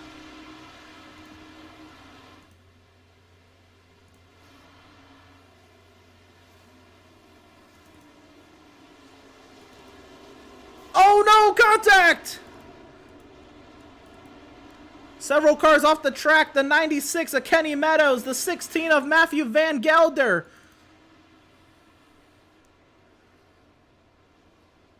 Continue on. Jacob Shorba is on the pit lane. We continue on. We'll get a replay on the next lap. That was an absolutely crazy start. I was just going to mention it was going to be clean, but unfortunately one driver lost completely the braking zone and unfortunately ended up wiping 3 cars, as we do have a battle for 4th place at the moment. They're going to be going side by side. Can they stick it? Looks like the number 6 will be coming out on top. And it looks like he does. Number 22 unfortunately has to back out. No challenge to be had on the middle sector. That number 6, the Mustang, it's, well, on his way for 4th place. Definitely going to be challenged, as we do have a few drivers, looks like on the pit lane. That's Timothy Davis, Matthew Gelder, and looks like another driver. So unfortunately for them, they're going to be losing quite a bit of time if they do elect, obviously, to continue as the number 24. Unlike heat number 1, unlike the stage number 1, he's on his way, and he looks like he built the gap to the number 99, and that looks like a healthy and safe gap so far. Right. Well, we saw Vincent Arthur qualify on pole, but he qualified on pole by a large margin over Cole Hooper. They went side by side into the initial lap 1, turn 1 of the race, and there was contact from behind with Longacre and Santini. Vincent Arthur went around in front of the field. Cole Hooper was able to get away, and he drove his way up to Ralph Hutchison, who is now disconnected from the session, unfortunately. He drove his way up to Ralph Hutchison, passed him to win stage 1, pulled away and dominated stage 2, and now Vincent Arthur has made his return. He's ready to play, and he's ready to rival Cole Hooper for stage 3, make this one not so easy for the 99 car. Up the hill we go. Vincent Arthur will lead his first green flag lap of the day, despite qualifying on the pole. And we have a car off the track. It's Rick Webb. Well, unfortunately, Rick Webb looks like he loses just on the final corner. Absolutely the worst corner at all to lose, because look at that momentum. You're just going to be losing all the time in the world. As just as you saw on your screen, Arthur, fastest lap of the race. So he's definitely pushing it on all cylinders. He doesn't care that this is the longest stage by far. So he's confident on his tires. The number 99 is definitely going to be pushing off to try and get close to that 24. And well, only time will tell if they get close by, as we're going to be taking a look at our replay to see what happened at the start of the race. Yeah, absolutely. So here we go once again to see what happened to Matthew Van Gelder, and I believe also the 96 of Kenny Meadows had went around in this incident. So here we go. This is Van Gelder, deeper in the field, not at the front. He backed off a little bit. You know, he's kind of running his own. I believe he broke a little too soon there. And, oh my goodness, just light contact with Kenny Meadows. But Meadows had no idea that was coming. He got sideswiped and to the other side of the gravel trap. Good thing that's not, you know, real gravel that'll get your car stuck, because I don't know if he'd be able to haul that car out of there if that was true gravel. So good on Meadows to keep that vehicle off the wall, but unfortunate, just sideswiped out of nowhere. Yeah, exactly. Just essentially minding his own business, and unfortunately, I'm pretty sure he noticed on the final second, because we saw him kind of just missing the apex. Matthew Gelder unfortunately locked up, and we all know as soon as those tires are locked, you have absolutely no grip. You cannot steer the car, and once you notice you're coming in too hot, you know, the natural tendency is just to brake even harder. As you can see, he just notices that, and then he just brakes harder, no steering. And unfortunately, he loses a bit of the bumper and then kind of just crashes a bit harder into the concrete barrier. But Meadows, unfortunately, the victim of that incident, he's going to be dropping all the way back. But the longest stage, he still has a fighting chance. We saw a lot of drivers losing on the middle point of stages, so he has to keep his head up high, and hopefully he can still kind of just get a few stage points. John Gifford was the other driver in that melee, if you will. He went off the track in turn 1, and Cole Hooper, who just went purple 1 lap after Vincent Arthur has gone purple. And well, JP, I think we're setting up for a great battle for the finish. We're coming around to, well, I mean, we just took 6 laps to go. We're coming around to 5 laps to go in this race, and we have the 2 fastest drivers trading fastest laps. Boy, this can get good real fast. Exactly. It looks like absolutely no tire management for both drivers, as now Hooper drops the gap down to 0.3 of a second. He's probably taking a look into turn number 5. He's probably not going to make that move stick. The number 24 keeps his head cool. The number 99 has to watch that back bumper. But look at the gap that they pulled to third place. Smith is nearly 7 seconds, and we have been racing for 3 laps essentially. So these guys are on a class of their own, and well, they looks like they're matching pace, so it's gonna be really interesting to see who comes out on top, because I mean your bet is just as good as mine. I have no idea who's the fastest and who's gonna come out on top. You know, I don't know, because at the same time, like, we never saw Cole Hooper really have his fair shot of leading. He led. He really didn't even lead to turn 1. He was battling with Cole Hooper into turn 1 and then was taken out in the lap 1 incident. Cole Hooper, I mean, he did have to drive up and pass Ralph Hutchison, so maybe that's where Cole Hooper has an advantage. He's already passed somebody for a stage win. But we've never really, you know, had these guys be able to go mano a mano, you know, this race. So we're coming around to 5 laps to go, and this is the first time they're really able to, you know, stretch themselves out and see who really is the better of the two. And they just traded fastest lap, so right now it's 1-1 in this matchup, if you will. Right now Vincent has the obvious advantage because he's out in front by 0.6 of a second, but can he hold that advantage?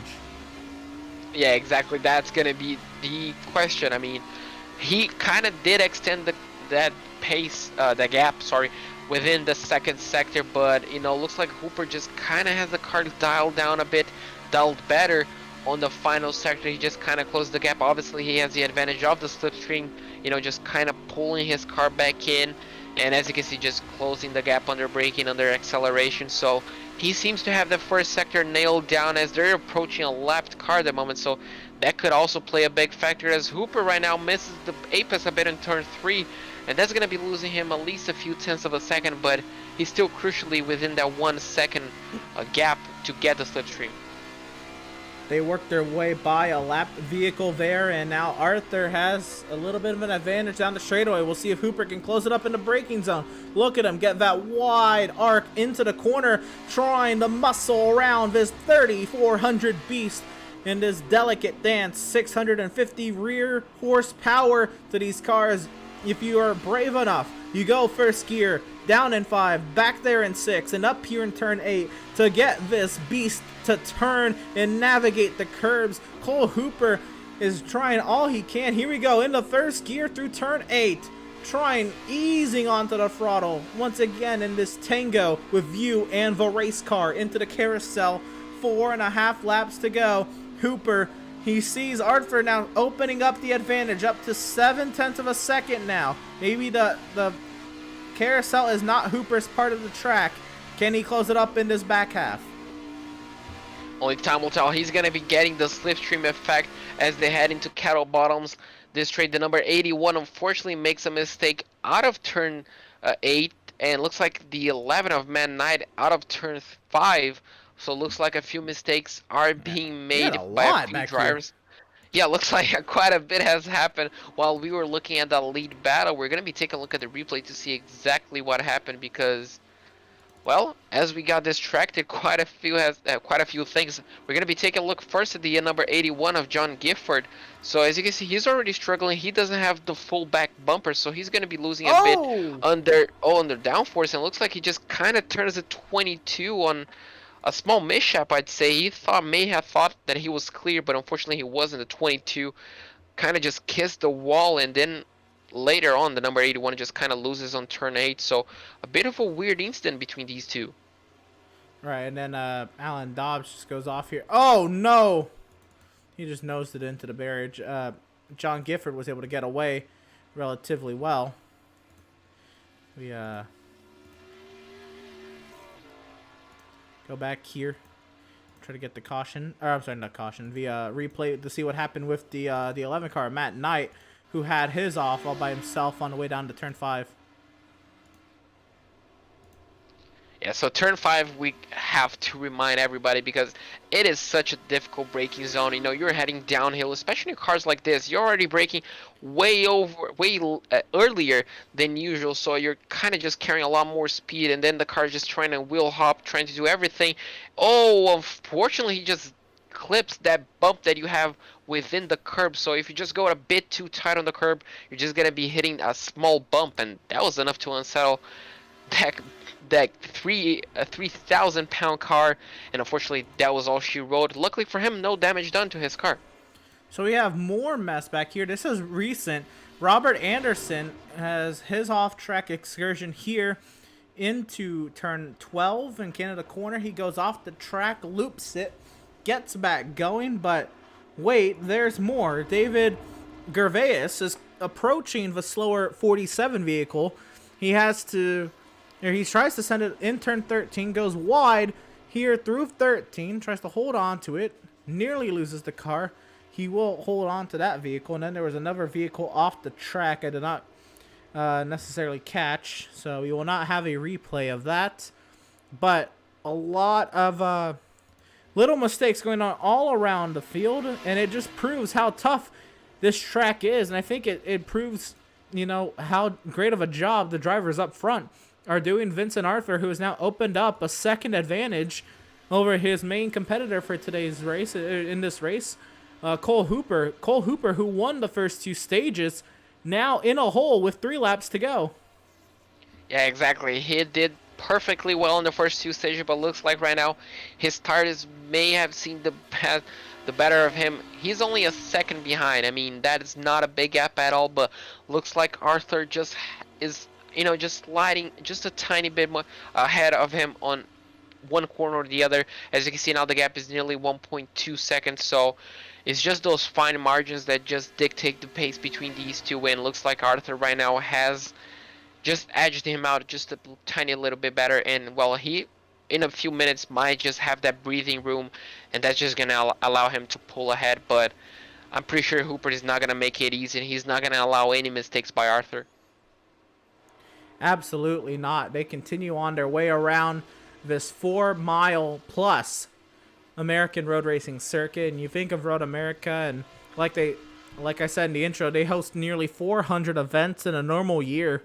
That is a lot of racing this track hosts, and a lot of different series, you know, like this venue for, you know, their series in NASCAR. I'm glad NASCAR is bringing back the Cup Series to Road America. The Nationwide Series, the Xfinity Series, if you will, has been racing at Road America since 2010. And my personal favorite NASCAR race happened back in 2011. That was just crazy, and there was battles all over the place, and it went to triple overtime. And ever since then, I've had a love for this track. You know, I wanted to learn it and get better at it when I could on other racing games. Many racing games didn't really have it, and then getting to iRacing, driving this track, man, I just love it even more. So I'm so glad that Road America gets to live on, and it's getting more recognition, I think, as the years go on, and the Cup Series returning to Road America for the first time since 1956 is, I think, a great nod to the respect of this great track. It is a fantastic track. I mean, I'm just gonna share your words. I absolutely love this racetrack.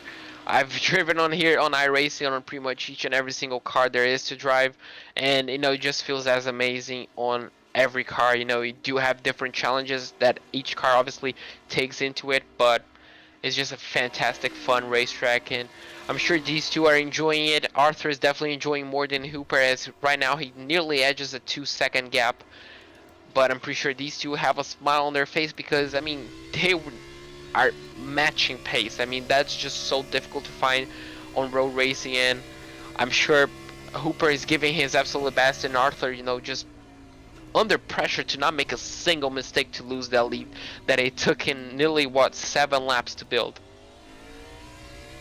Absolutely, and we're riding on board with Vincent Arthur because I don't think we've given him, you know, his fair amount of respect in this race. I know he qualified a pole and we interviewed him, you know, prior to the green flag, but Vincent Arthur, I mean, think of the story. If he's able to leg it out the next lap and a half, started on pole, wrecked in turn 1, I don't believe he got stage points in that first stage. I may be wrong, but had to claw his way through the field. I know he had 2 predetermined cautions to work his way up to the field, and then on that final pit stop, barely beats out the dominant car today, Cole Hooper, and has absolutely showed him up. Look at him try to catch the car and correct the wheel out of the carousel. It is so difficult out of that carousel, man, because you try to get your throttle down, and you know these cars are so heavy. All the rear wheels, all they do is spin. You just have to hold on for dear life coming through the carousel. And here in the Canada corner, one of the hardest braking zones I think ever in these stock cars, because it's so deceiving. It's not really a downhill corner by the looks of it, but it's a downhill corner. And then, you know, the brake markers, they don't really help you out too much, at least in the Cup car. You have to brake before that first brake marker, and you may as well, I believe, have to do the same in the Xfinity car. So, yeah, exactly. Yep. These cars just absolutely have absolutely no brakes, and I'm just gonna cue right back in because we're heading to the white flag lap. Yep, and we are here. We are taking the white flag, presented by Tucson Sound Art. Vincent Arthur starting the final lap here at Road America. Go ahead, JP. I was just gonna mention, you just said it all. You know, these guys normally when you're driving GT cars or LMP cars, prototypes, whatever, on these types of race, you're just braking on those tiny, you know, boards on the right or left hand side. These guys have to brake way earlier, so you know, just spotting that braking point just becomes a whole different challenge. And the number 24 and the number 99, I mean, I guess I can safely say they absolutely nailed throughout the race, you know, those braking points, because as you can see, just no mistakes for them. And you know, it's just so difficult to do a no mistake run. And just as I mentioned that's commentator curse at its finest, and I'm back at it. The number 99 completely locks up on turn number 5. Maybe a bit of pressure from the car behind the lapped car, but that's gonna be all she wrote, I guess, for the lead battle. Absolutely, and there's 12 cars on the lead lap, and Gervais is hanging tough there. 12 cars on the lead lap, and we watch Vincent Arthur work his way now through the carousel for the final time. And he now, with that mistake, has a 3.5 second advantage, and then 16 seconds to third place. Phenomenal job, and we've had an off-track. John Gifford is around in turn 5. Oh, on the final lap, looks like, you know, just the mistakes are coming in. Might have been the same mistake we saw before, just dipping that wheel on that small bump. But unfortunately for him, look at his car. I mean, that's just another mistake, unfortunately, for his account. I'm pretty sure he's going to be thankful that this race is over, because that car does not look healthy whatsoever. Right, John Gifford and his Tim Flock throwback to the only NASCAR Cup Series winner to date here at Road America. But we have a new winner here in the MSRA National Series here at Road America. The 24 of Vincent Arthur. What a story. Wrecked on lap 1. He will dominate stage 3 and win at Road America. Cole Hooper, the dominant car of the day, will win 2 stages, but he'll come up 1 spot short in the second position. And then we have a long ways back for the rest of the field. Smith on the number 6 is going to be finished off in 3rd place. A great race for him. We haven't even talked about him. He kept it clean. Dyer on the number 2 after playing an absolutely masterclass of a strategy on race number 2. You can see how much it means to him. He's going to be finished off in P4. And then we do have to wait, as you mentioned, quite a bit for the number 50 of Meyer to finish off in the top 5. That Camaro is dragging a bit of damage on the rear end, but that's not going to matter at all as he finishes in 5th place. And just behind him, Gifford, you know, after that small mistake, after, you know, that car, you're not gonna bet he was gonna finish off in 6th, but he does, just ahead of Crampton in P7, and Meadows is gonna finish off P8 after the lap 1 incident. So a great recovery drive for him. Evan Longacre tiptoeing his way through Canada corner. I believe that car might have went around again, and just trying to claw his way to the finish. Evan Longacre, he's done all he can do, but you know what? With the retirement of his point leading rival, oh my goodness, he catches the car there. That 95 is not healthy. With the retirement of his point standings rival David Santini. This is going to be a positive day for the points no matter what for Evan Longacre. He will come home in the 9th position. Rick Webb will climb up the hill and get P10, and Gervais has come to a stop and is towed back to the pit lane. So there is only one car left on the lead lap to cross the finish line. It is Matt Knight, and race controller tonight from the cockpit. The Australian Matt Knight has been lighting up the show in the MSRA Truck Series, and yeah, he's had a rough day today, but he will finish, and that is, according to the rest of the field, a very difficult thing to do. Matt Knight will cross the line and finish 11th in today's race.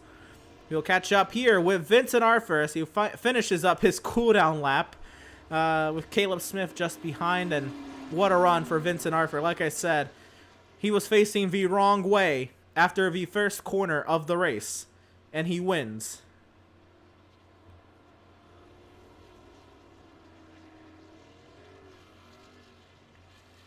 So Vincent Arthur will make the trudge up the hill this time after the race, and he will get his opportunity to celebrate the victory here at Road America.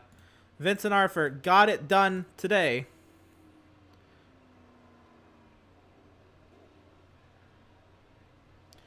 He's come to a stop here on the front straightaway, and he will burn it down. Vincent Arthur celebrating straightaway burnouts in that number 24.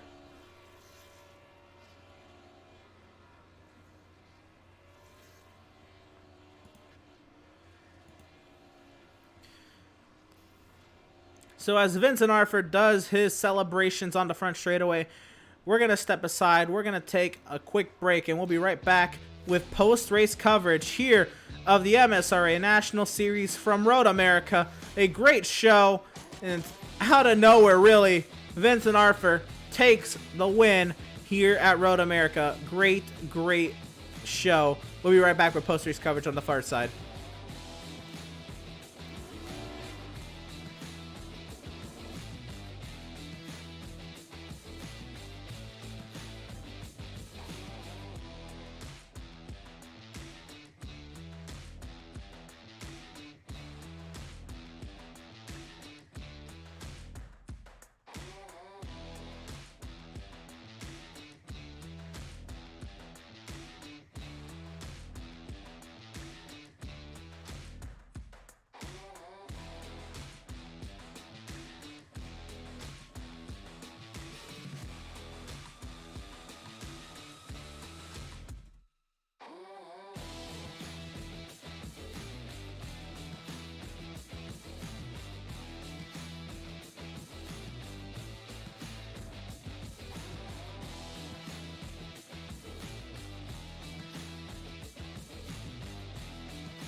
Have you found yourself trying to hide your joy because you're unhappy with your teeth? Your smile is the first feature noticed in an interview, on a date, or in family photos. We want you to be able to shine bright as your best self, and our teeth whitening system is the perfect step toward restoring your confidence.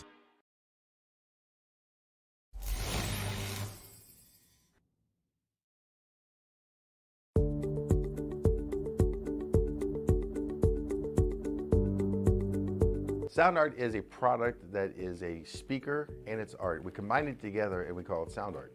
What makes it so unique that any picture can be your speaker? Sound art gives you the high quality sound without the ugly speaker. This isn't a picture with a speaker, the picture is the speaker. Just imagine your wedding picture uploaded onto a canvas, and now it's speaking 10,000 tunes. I mean, it's a very cool concept. What we like so much about it that you can take anything that means something very special to you, upload it on the canvas, have it hanging up in your room, your balcony, wherever you want to put it, and now it's a speaker. I mean, how cool is that? It's something that we have that and no one has. No one has this product. It's just a great gift to give anybody. It's just a neat concept. Around here we say, art never sounded so good.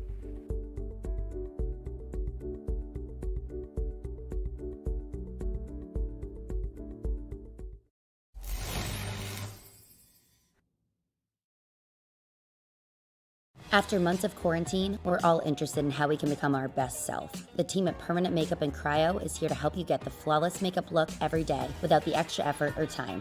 When it comes to your appearance, you deserve the best care that money can buy.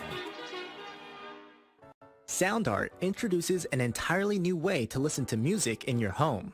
By combining the best of two products, a revolutionary high-fidelity, low-profile Bluetooth wireless speaker with beautiful artwork. Select from a library of artwork or upload your own photos to personalize your experience.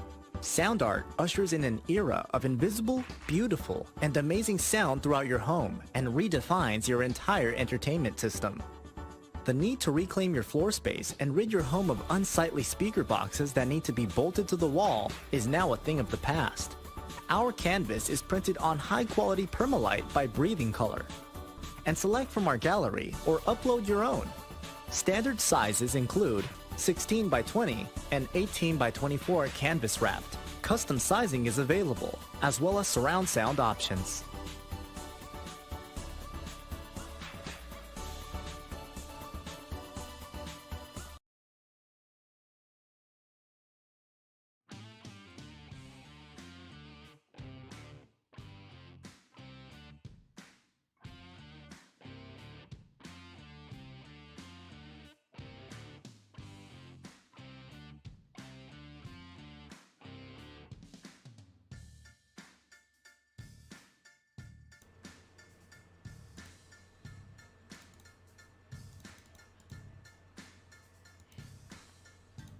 Welcome, race fans, back to the virtual Elkhart Lake, Wisconsin. We're now into post-race coverage of the MSRA National Series from Road America. What a great show, and what a job today from race winner. Somehow, someway, this guy was facing backwards in turn 1 on the initial start, and I think maybe the best strategy play of all time, barely beating out Cole Hooper off the pit lane in that final stage caution. Vincent Arthur gets it done. Vincent, talk about the wild journey you had to go through today. Yeah, I don't even know what turn 1 was on the first lap. I think I just went in there and I felt contact, but I've been getting, word that there was no contact, so regardless, I set myself back there, and I was trying to work my way up to the pack and rear-ended Jeffrey Meyer. I felt like I had bigger brakes than everybody else here, and I don't know if that was just, I kind of knew where the limits of my car were, or everybody else was taking a little cautious, but I got a lot of front-end damage. I had to start messing with the tape because I was overheating. Then you get stage 2. I got all the damage fixed, and I was able to get through a little cleaner, and then Ralph took it 3 wide going into turn 4, which isn't the greatest idea in the world, and we saw that how that ended up for them too, which is super unfortunate, but gave my car 30 seconds more damage, and I knew at that point, once I got into second place, I wasn't gonna repair anything. So going to last pit stop, this isn't the first time my virtual pit crews won me a race, but got through. I got into my box well, and I saw, it was going, the pit stop was on the right track to be a pretty quick one. So as soon as, the jack dropped, I started lugging, and I saw Cole was lugging too. So I just spiked the clutch real quick to try to get it to spin out, or, spin forward a little bit. And just got it. And then from there on, I was able to kind of control the race. I thought I was going to be, blood in the water, just because I had absolutely no turn through the right. The car was horrible with all that left front damage. But, it is what it is. I'm super happy for the guys that we were able to hold Cole off. I saw him dive it in the last corner, but I knew if I was able to, gain a little bit of a gap on him, I'd have him long run, and he wouldn't be able to try any of those last-ditch efforts. But really happy of the effort, really happy of the recovery. I'm exhausted right now. This was a very difficult race, especially with all this damage, and just trying to keep my head on myself. So Super thankful to have this opportunity. Can't thank Great Lake Motorsports enough, and can't thank Full Tilt Brewing for being on this car. Well, you answered pretty much all of the questions I could probably come up with prior to, but what does it mean to you to get it done here at Road America? I know you said you didn't really have that much practice, but when you think of Road America, what do you think about? And then getting it done, even with it being virtual, what does it mean to you? I absolutely love this track. So, I'm always happy when we come here. I'm happy the Cup cars come here, and I'm excited for that race tomorrow. Being able to win here, I felt like we kind of got robbed from it last year. I think I had the strongest, the second strongest, if not the strongest car, and shot myself on the foot on the last pit stop and sped, and had to try to come back through traffic and got damaged, so I wasn't able to do it that time. So being able to come back here this year and be able to put on a show like this, and to be able to actually recover and win the race, couldn't be more thankful. So it means a lot, and it was really good to get this practice for tomorrow, and hopefully we can go out there and continue the role we've been on up in the Premier Series. Absolutely. So congratulations to you on your win. Once again, I'll give you the floor. Who do you got to shout out? Who you got to thank for getting it done here today in Elkhart Lake, Wisconsin? Yeah, I got to thank Full Tilt Brewing, of course. I got to thank Rapid Fried Pizza, Old School Ninjas, Showbiz Racing Graphics for this beautiful Galactic Hack scheme. Really happy to get it done for them. We've been having a lot of success lately. So make sure to check out Full Tilt Brewing.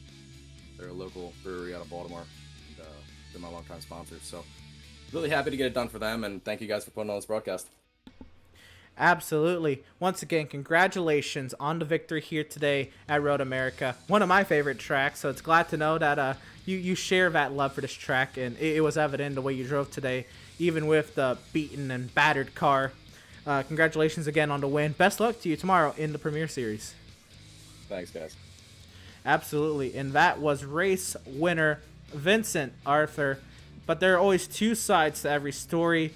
And the very dominant Cole Hooper is standing by with the second place finisher Cole Hooper is standing by with JP Costa. So Cole, you had an absolutely amazing first and second stage, but unfortunately it was a bit short on the third stage. But let's talk about that turn 1 incident on stage number 1. What was your view on it? As soon as I saw it, I hit the brakes and never let off. I was just hoping that they would all sort it out in front of me and I could just move on through, which it worked. Yeah, it did. You kind of came in cleanly through it, at least it looked like it, and then obviously you had to pass Hutchinson for the lead. How difficult was it to overtake him, at least on the first stage? It wasn't difficult to overtake him. It was getting up to him that was the hard part. Once I got up to him, I went for the inside, and I don't know what happened to him, if he turned down on me or I dove it in too hard, but all that happened. But I came away with the lead with it, so. Yeah, exactly. You came up with the lead, and then you led the rest of stage number 1, and then the entirety of stage number 2. But then, obviously, on those pit stops, you unfortunately lost the lead. Just the tiniest of margins. Do you think you could have done any different? Could it at least taken a little less fuel, maybe? I took 4 tires and minimal fuel, so there wasn't much else I could have done. Also, maybe it was just all down to a little lack of luck, I'd say. And then obviously on the final stage where just you were just chasing. How difficult was it to get close enough to try and make a move on any of the corners? Was it the dirty air? Was it not just enough grip on the tires? What was it? It was definitely dirty air. It really hurt the handling of the car, and I couldn't. I got up to him a few times, but I couldn't get around him. Well, and unfortunately, you just came close. You were dominant on stage number 1 and stage number 2. I'm sure you're proud of it, but unfortunately just came a little bit short on stage number 3. Who do you have to thank for your second place finish here tonight? I have to thank John Jones with Jones Racing Setups for the setup that was given to me for the race tonight, and thank you to you guys for broadcasting this race for viewers to watch. Oh, absolutely. I wish you all the best of luck for the next race that you have. And, well, hopefully we can talk to you sooner rather than later. Have a great weekend and happy 4th of July. Yeah, you too. That was Cole Hooper, the number 99 driver, finished in 2nd place. And I'm going to be passing back to you, Emerson, for our 3rd place, Caleb Smith. And we're here with 3rd place finisher Caleb Smith, who had a very quiet day, if you will. Hung around the top 5 most of the day, Caleb. I guess uneventful from your point of view, but I think the events really came from turn 1, lap 1. Talk about the initial start of this race and what you all saw. Not chaos. That's probably the best way I can put it. Coming out of the final corner to take the green flag, everyone's like, we should probably just take it easy. It's a long race. Turn 1 is a sharp 90-degree right. Going to turn 1, cars are sideways. And I go to take the corner, and I have a car slide up in front of me, and my teammate Matt ran into the back of me, or at least that's what it looked like. And he ramped off and came back down. He said he didn't, so it may have been netcode. But somehow I ended up in the lead, and then I lost it because I'm not that fast. So after that, it was just smooth sailing. Well, you came in, oh goodness, you came in, with that lead on lap 1. You held up there. Do you think maybe this top 5 was, attributed to that turn 1 luck, or was there a lot of work you put into this week that you think you were able to really, hold up against the rest of the competition? Luck. First time on the track with the car, and the setup was about an hour before the race. I don't run in this series. I'm part-time. I run in the truck series on Thursday nights. Well, starting next week, of course. But I'm just doing this for fun. So I didn't really practice. I just kind of showed up. Well, fair enough. I think with not practicing, coming up and running in top 5, it was great. What do you make of this track? A lot of people love it or a lot of people hate it. And there's really not a lot of in between. But where do you stand on that spectrum? I love it in cars that are meant for road courses, like GT cars, Right. LMPs. But in a stock car, you kind of have to unlearn everything that you've learned in an LMP or GT car, and you have to back everything up a lot. Last time I drove this track was in an Indy car a few weeks ago, and I had to back everything up so far back because you can't, if you brake in the same spot, you're gonna open the tire radiator. These cars are garbage on road courses, but I love it. It's great. Absolutely. That's the one thing I admire about, drivers who are able to navigate this course in these cars. It is the challenge of these heavy bricks with a lot of horsepower. But anyway, you came home with the 3rd place finish today. I don't know if you anticipated that at all, but congratulations to you on your 3rd place finish. Who do you got to shout out? Who do you got to thank for getting it done? Start off, I gotta thank my team, CEM Motorsports. My teammate Matt Dyer. I give him my apologies. I'm not sure if you guys caught it on the broadcast.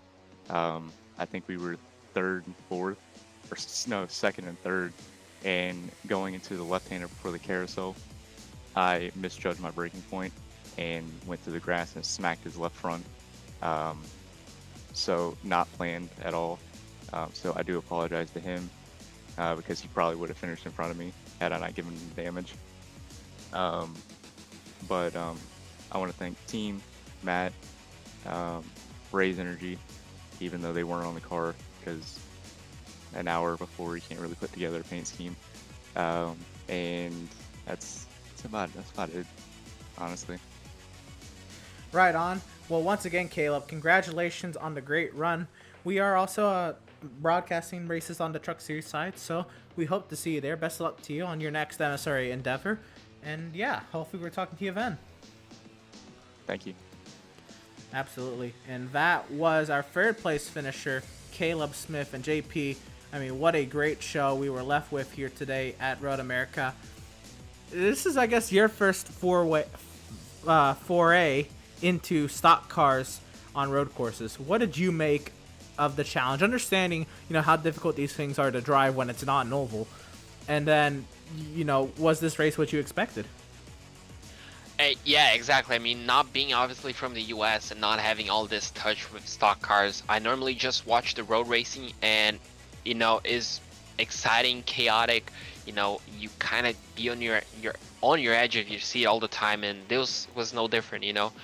From lap number 1, it looked like the win was gonna be going to one driver, and then as soon as stage 3 started, was a completely another driver, and then we had battles, racing, and then unfortunately, obviously, incidents all throughout the race. And it just seems to be a match made in heaven. Stock cars, all that power, low grip, low downforce, and it just seems to. And then when you throw it in road course, it just seems to all come together perfectly. So, I mean, it's just amazing to see these cars driving around these tracks, and obviously the drivers managing to drive these cars. It's just a spectacle to see, and well, it's a pleasure to commentate over it as well. So much fun. Absolutely. This is, once again, my favorite track on the NASCAR schedule, my favorite track in the nation, if you will, and my favorite NASCAR race occurred at this track. Like, I absolutely love this track and stock cars at this track and enjoy driving them and all, and getting to cover it. This is my first time, I think, covering stock cars at Road America, and it was a blast. I was thoroughly entertained. People think, this track's a lot of straightaways and a heavy braking zone, 9-degree corner, it's gonna be boring. But there was always action, really up until the final points where people really started getting spread out, and I think fatigue played the biggest part in the field getting that spread out, because 26 laps, it's not a big number, but 4 miles, that's a lot. That's 105. 26 times 4. That's 104 miles, and then you add up the extra, tenths. That's 105 miles. That's not an easy distance. It's shorter than most series in races, but that's not easy when you're wrestling a stock car around for that entire time. But anyway, let's see how the results all came down to where they are now. Vincent Arthur with the win.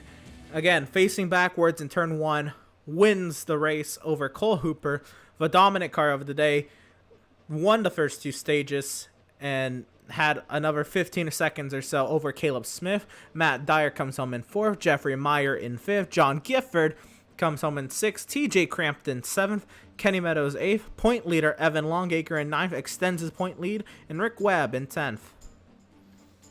In 11th place, we do have Matt Knight, 12th, Robert Anderson, 13th, David Gervais, 14th, Timothy Davis, 15th, Alan Dobbs, 16th, Matthew Van Gelder, 17th place, we do have Jacob Shorba, 18th place, Ralph Hutchinson, 19th, David Santini, and 20th, Chandler Hayden. Right on, and that is how they all came to the checkered, or ended up in the garage, one of the two there at the end. PitStop TV broadcast, of course, cannot be brought to you without the amazing help from our partners like Tucson Sound Art. Your picture, your music. Use promo code PitStop TV at checkout for 10% off of your wall-mounted sound art device today. By Race Pace. Pick up pace with Race Pace, a community-driven setup shop and driver development program. By Permanent Makeup in Maine. You deserve the best care that money can buy. By BAM Racing Videos. By a race fan for the racing community. And by Whiplash Media, the official graphic and camera provider of PitStop TV. We'll keep up with all of our upcoming broadcasts on the channel. Once again, we were able to recap these because we had so much time, we didn't really know what to do at the end of qualifying. But what's coming up on the channel, of course, Monday night is the round number 12 of the BRP Pro Dirt Late Model Season 2 Tour at Fairbury Speedway. Wishing them the best of luck over there with Andrew and Joe and the rest of the company covering BRP at Fairbury. It's a blast with those Pro Dirt Late Models. And then we have the Nork Talladega Duels, round 13 and 14. We had the off week. We had the FTRL Substitute 150. A lot of plate racing has gone on for those Nork drivers, and we're not done yet. 2 points paying rounds 6:40 p.m. Eastern. Tuesday night, Newark, 30 laps at Talladega, 2 times over. You're not going to want to miss it. You know how aggressive those boys get at plate tracks. It's going to be a fun one. And then Wednesday night, the points-paying debut of the Outlaw Sim Series at Daytona International Speedway. A lot more plate track racing action like last week coming up on the channel this week. You're not going to want to miss any of that for the Outlaw Sim Series in their first points-paying round of their Gunman Truck Series season, 7:30 p.m. Eastern Standard Time. And well, that'll do it from the virtual Road America. Happy to have had you all here for tonight's action, and we hope you enjoyed tonight's broadcast. Before we go, make sure you follow us on all of our social media outlets and keep up with all of the upcoming broadcasts and see when the next broadcast we cover for the MSRA series are. Next up, we are covering the MSRA Truck Series presented by VFW. They're at Knoxville Raceway this upcoming Thursday evening. You're gonna want to keep up with all of our PitStop TV social medias to keep up with that, with Facebook at facebook.com/PitStop TV, at Instagram at instagram.com/pit_stop_TV, the at there at pit_stop_TV, twitter.com/PitStop TV, the at right there as well at PitStop TV_. Our Twitch at twitch.tv/pit_stop_TV, and our YouTube at youtube.com/PitStopTV1. And for all of us at PitStop TV, JP Costa alongside Jacob Zala rocking the social media coverage. If you want to join our crew, make sure you send an email out to Andrew at pitstoptv.com. We have a lot of broadcasts coming up, and we would absolutely love some help on them. So again, if you're looking to join the PitStop TV crew, send Andrew an email and we'll get you hooked up and ready to rock with us. Once again, that'll do it here for the MSRA National Series from Road America. Once again, a great show for round 17 on their season. 33 races. Round 17 was an absolute thrilling race. It's 4th of July weekend. Y'all have a great night. Y'all get ready to party for the weekend. Y'all stay safe. Y'all stay cool because, man, it's hot. And go celebrate. And once again, we'll see y'all next time.